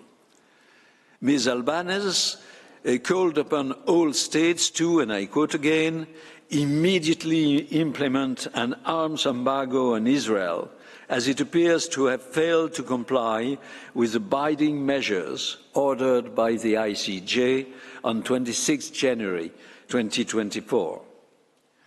Dans sa résolution In the resolution from last Friday adopted, despite the negative vote by Germany, the Human Rights Council has also urged all states to continue to provide emergency assistance, including humanitarian relief, and development assistance to the Palestinian people to alleviate the financial crisis and the dire socioeconomic and humanitarian situation, particularly in the Gaza Strip. He emphasized the vital role of the UNRWA for Palestine refugees in the Near East in providing basic and necessary services for millions of Palestinians in the region, and called upon all states to ensure that the agency receives predictable, sustained, and sufficient funding to fulfill its mandate. Nicaragua invites you, members of the court, to join your voice, clad in its binding force, to those voices of the Special Rapporteur and the Human Rights Council, who, while they do have authority, do not have the binding force that yours does.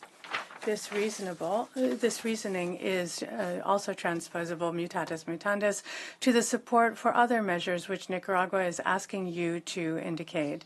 And it is also transposable since the dolus specialis, which is one of the conditions of the existence of genocide, which you have already judged plausible, is presented, obviously, is not considered relevant because of the serious breaches of international humanitarian law and human rights, which Germany has held to be responsible for. This is assuredly the case, when these arms are supplied because they can be used for committing serious breaches of international humanitarian law, as well as war crimes and the crime of apartheid. And Germany could only be fully aware of these risks and at least of their plausibility. These obligations clearly weigh on Germany and impose that Germany not offer assistance to Israel in these actions which are contrary to international law, but instead to mobilize all of their means, which they have at their disposal and continue to have at their disposal, to ensure the compliance by Israel of humanitarian law. It is even more crucial since Germany has great influence with Israel, thanks to the strength of the political links which unite these two states, links that Germany should avail themselves of at all times. Mr. President, Germany has done everything to repent for the Shoah, and this is to their honor. Germany is shocked that we even dare to accuse it of assisting in genocide and even of not scrupulously respecting international humanitarian law norms, which are also at stake in this case. Just as Israel, which is the Jewish state, and the victim of the horrific Shoah, that Israel is appalled that we could accuse it of genocide. However, nobody owns the trademark of genocide. No state, not Israel, not Germany, can be free of the fundamental rules of international law under the pretext that they can defend themselves or aid the victim of such an attack to defend themselves. You must, members of the court, recall this with the means that are yours, the weapon of law, and this is what Nicaragua is asking of you. Mr. President, before asking you to once again call to the bar the Ambassador Arguello Gomez, the agent and counsel of Nicaragua, I would like to address to you, members of the court, my heartfelt thanks for your attention. I have often had the honor of taking the floor here in this great hall of justice, but I've rarely and perhaps never been so aware of the responsibility which is weighing on all of the actors here, not actors in a play, but actors in a judicial drama, which is playing out in this hall. This responsibility weighs on the counsel of the parties as it does on the court. Thank you. Monsieur Professor Pelé. Thank you very much, Mr. Pelé. The agent of Nicaragua, His Excellency, Mr. Carlos Arguello Gomez. You have the floor, sir.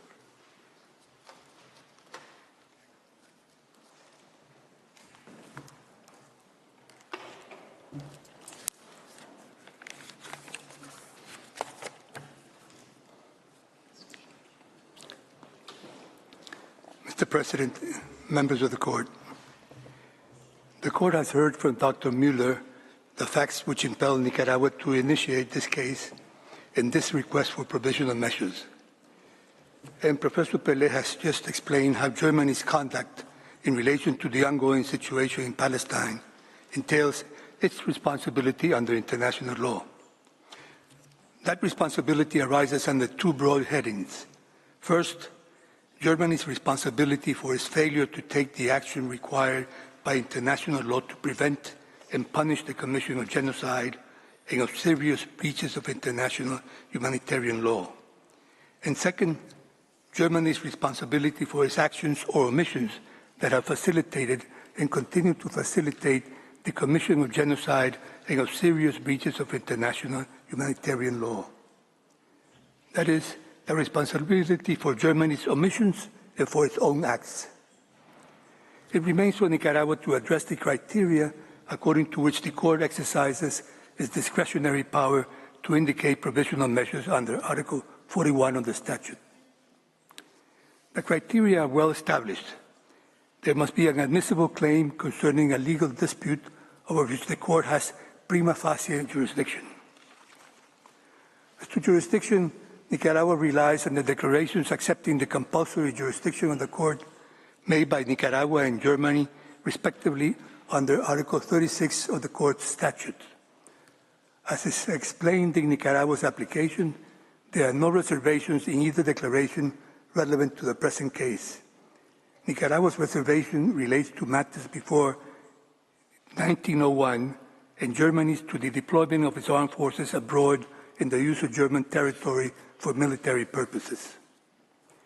In addition, Article 9 of the Genocide Convention, to which both Nicaragua and Germany are parties, provides jurisdiction over certain aspects of Nicaragua's case. It is evident that these grounds, prima facie, afford a basis on which the jurisdiction of the Court might be founded. The legal dispute was described in Nicaragua's letter of 2 February 2024, in which it specified the breaches of international law for which it considers that Germany is responsible. The breaches relate to obligations under the Genocide Convention, the 1949 Geneva Conventions, and additional protocols, and customary international law. Germany announced its rejection of Nicaragua's claims on 7 February 2024. Nothing more was heard from Germany on the subject on a bilateral level, but Germany continued to reiterate publicly its support for Israel, evidencing the difference of positions with Nicaragua and the subsistence of the dispute. On 1 March 2024, Nicaragua filed this application with the Court as the only avenue holding out any hope of swiftly upholding the application of international law. The timescale and bilateral level of intercourse was not lengthy and extensive, and that is as it should be in a case where the allegations concern an ongoing genocide and grave violations of international humanitarian law. It would be a blind retreat into formalism to require round upon round of diplomatic exchanges to reiterate the flat rejection of Nicaragua's claims that Germany had made on 7 February and its reiterated public support of Israel's actions in Palestine. This rejection was again evidenced in Germany's note verbal of 11 March 2024. Mr. President, Nicaragua's claim is plainly admissible.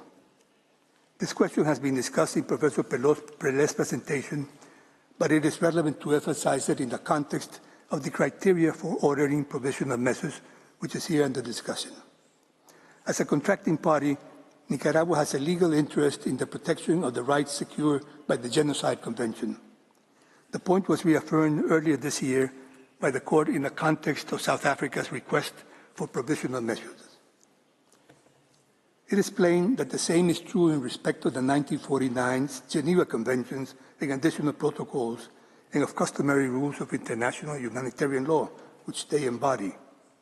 The Court itself has said, I quote, that all states parties to the Geneva Convention relative to the protection of civilian persons in time of war, 12 August 49 are under an obligation, while respecting the United Nations Charter and international law, to ensure compliance by Israel with international humanitarian law as embodied in that convention. I'm citing your advisory opinion on the Wall case. These are obligations erga omnes or erga omnes partes, and each other state or state party has an interest in compliance with them in any given case. The Court's jurisprudence refers to 4 other considerations to be taken into account in answering a request for provisional measures. 1, the plausibility of the rights claim. 2, the link between the provisional measures sought and the rights underlying the main merit claim. 3, the risk of irreparable harm. And 4, the urgency of the need for provisional measures.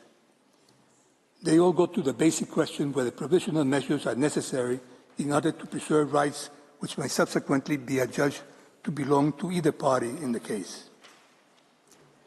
The plausibility of the rights claim and the link with the rights sought required are evident in the present case.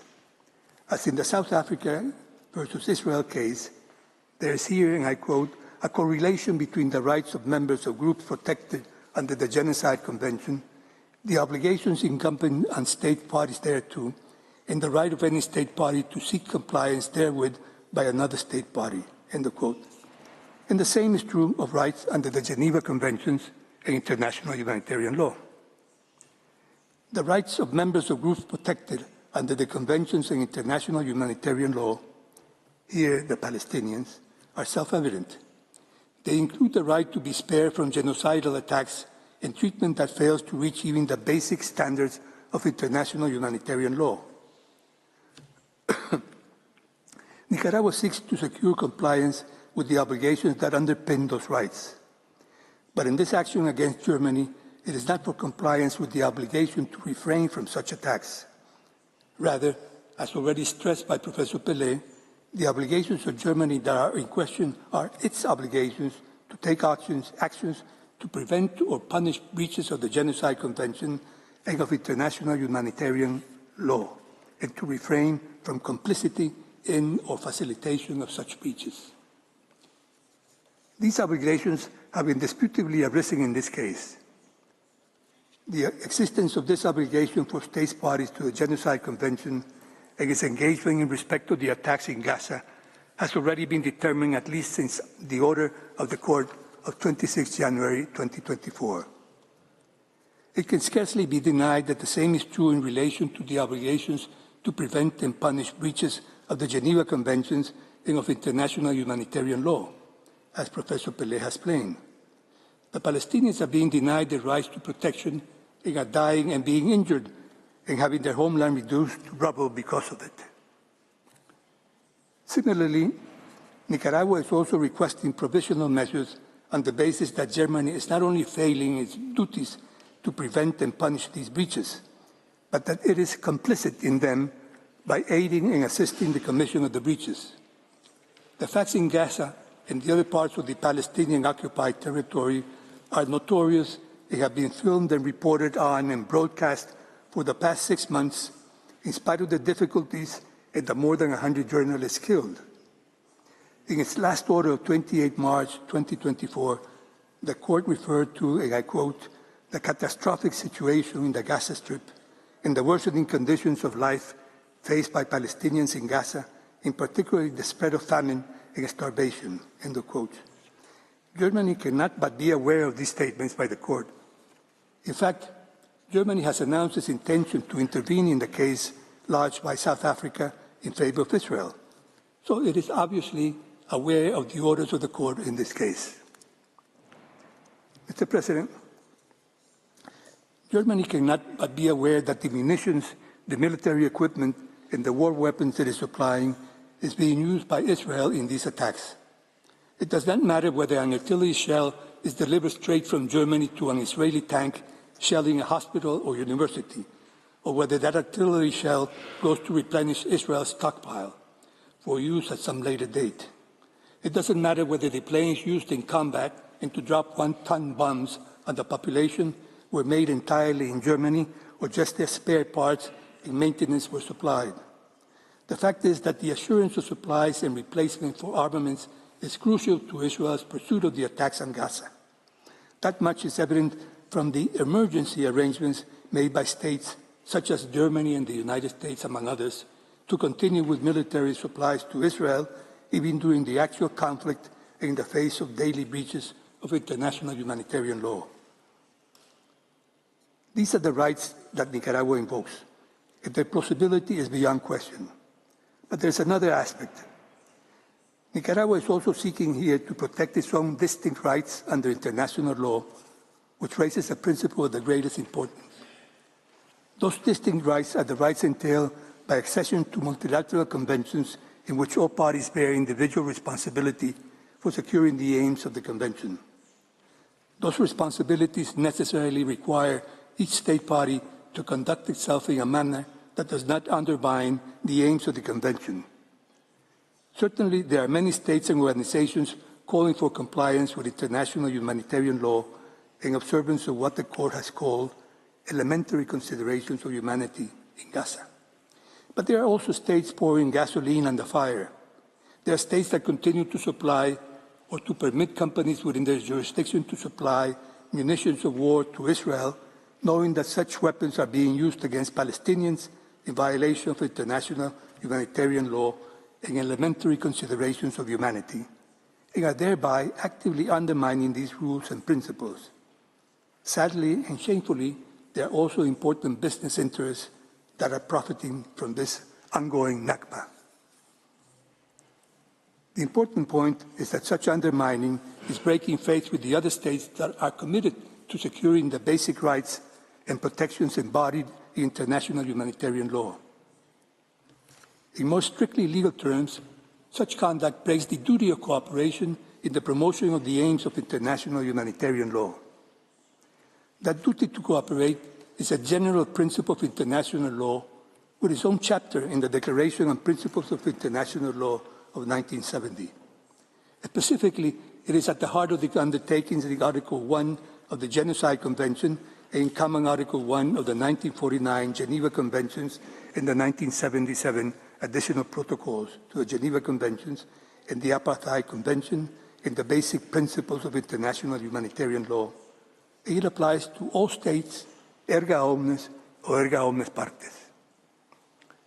The point is that while cooperation may require much in the way of good faith efforts to pursue internationally agreed policies, it must require that insofar as a state is bound by a duty of cooperation with other states, the state must, at a minimum, refrain from actions that undermine the efforts to secure the common goals. The principle might be inferred from the broader principle of good faith.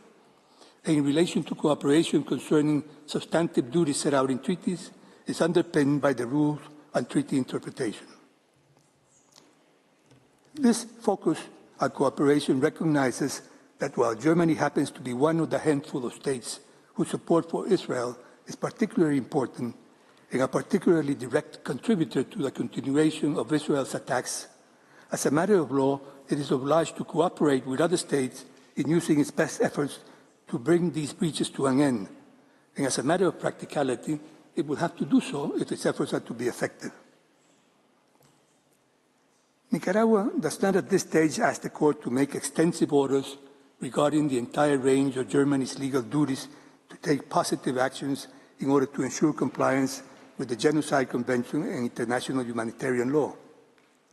Nicaragua asks only that the court order that Germany refrain from undermining that aim and making the situation in Gaza worse by providing or allowing the provision of munitions of war and other direct support for Israel at this juncture, and by depriving UNRWA, the organization that is uniquely equipped to deliver humanitarian aid in Gaza, of funding and of the ability to continue working in accordance with its mandate. Mr. President, this is the explanation of the provisional measures requested. The first request and order that Germany suspend its aid to Israel, in particular its military assistance, including military equipment, insofar as this aid is used or may be used in the violation of the Genocide Convention, international humanitarian law, or other peremptory norms of general international law.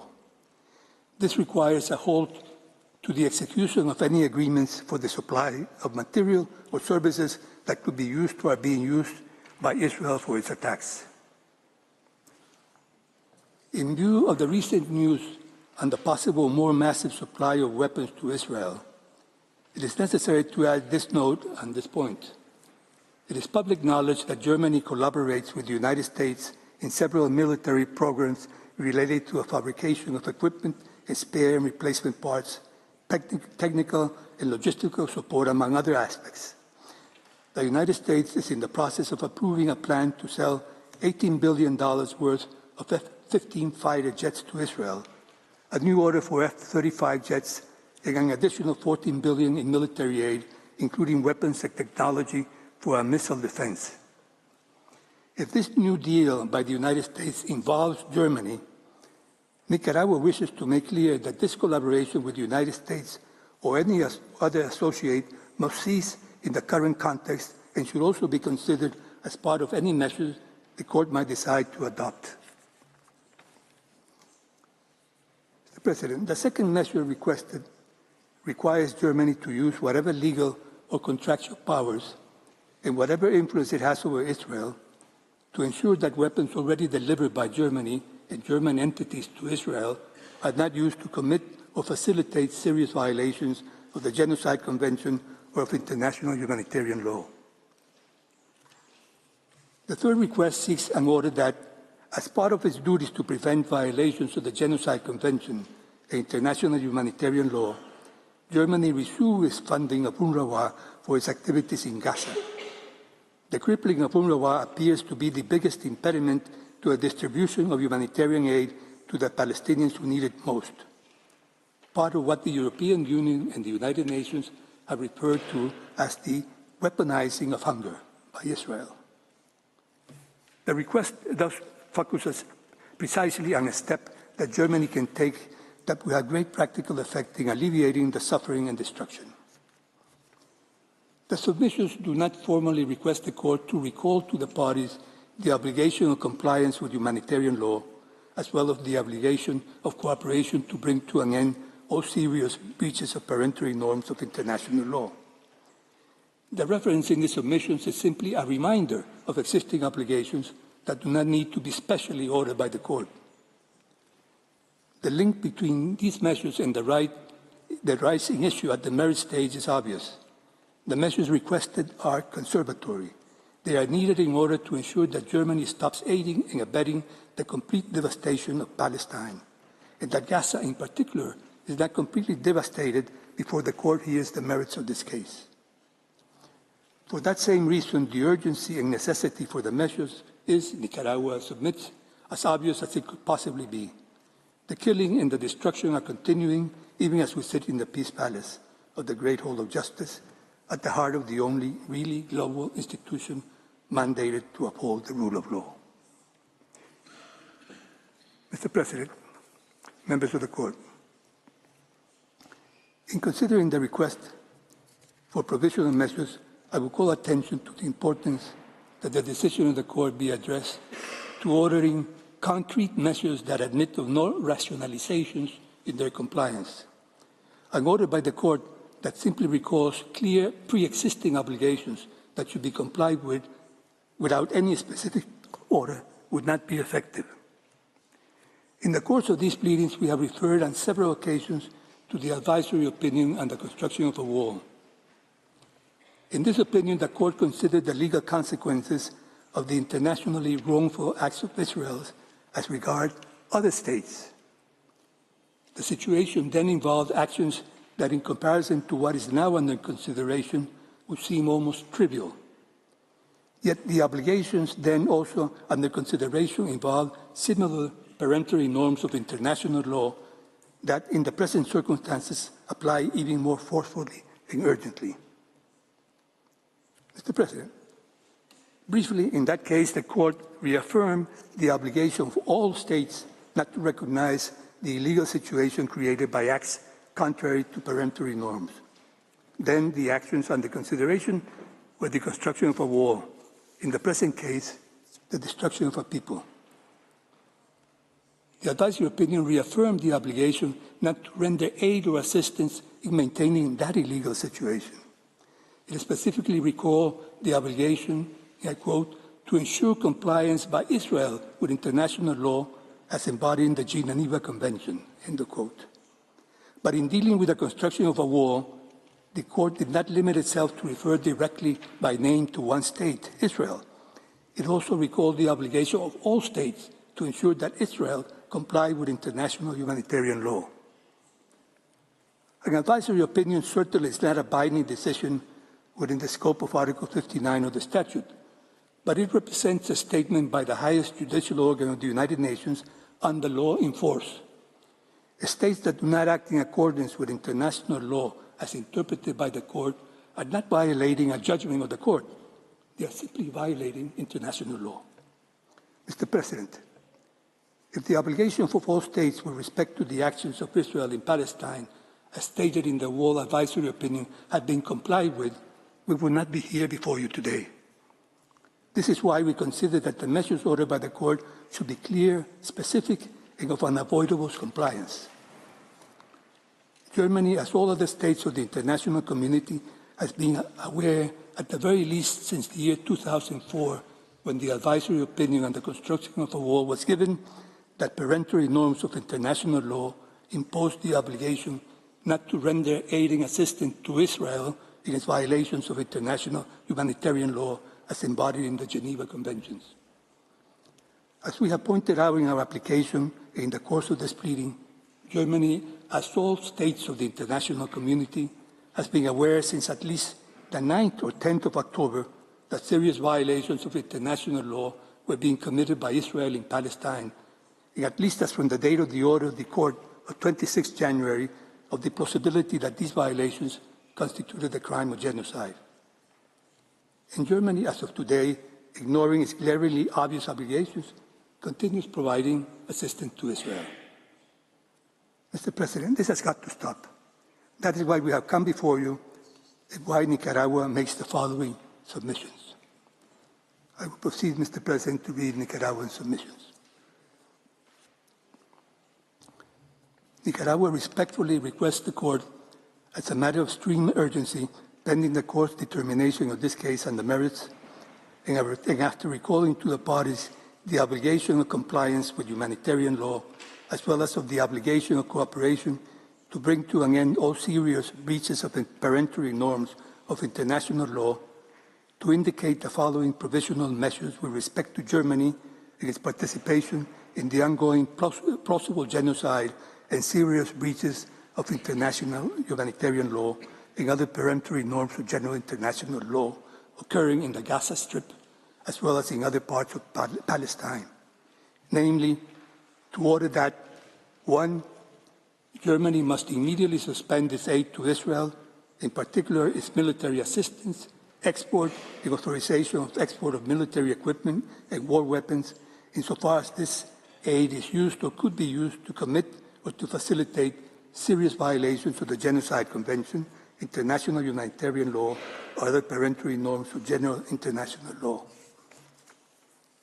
2, Germany must immediately ensure that military equipment, war weapons, and other equipment used for military purposes already delivered by Germany and German entities to Israel are not used to commit or to facilitate serious violations of the Genocide Convention, international humanitarian law, or other peremptory norms of general international law. 3, Germany must resume its support and financing of UNRWA in respect of its operations in Gaza. This is the end of Nicaragua's submissions. Mr. President, members of the court, this concludes Nicaragua's pleading. Thank you for your kind attention. I would also like to thank the registry and its staff and the interpreters for their invaluable assistance. My thanks also to the Nicaraguan team. Thank you. I thank the agent of Nicaragua, whose statement brings to an end the single round of oral argument of Nicaragua, as well as this morning's sitting. The court will meet again tomorrow, Tuesday, 9 April, at 10 a.m. to hear Germany present its single round of oral argument. The sitting is adjourned.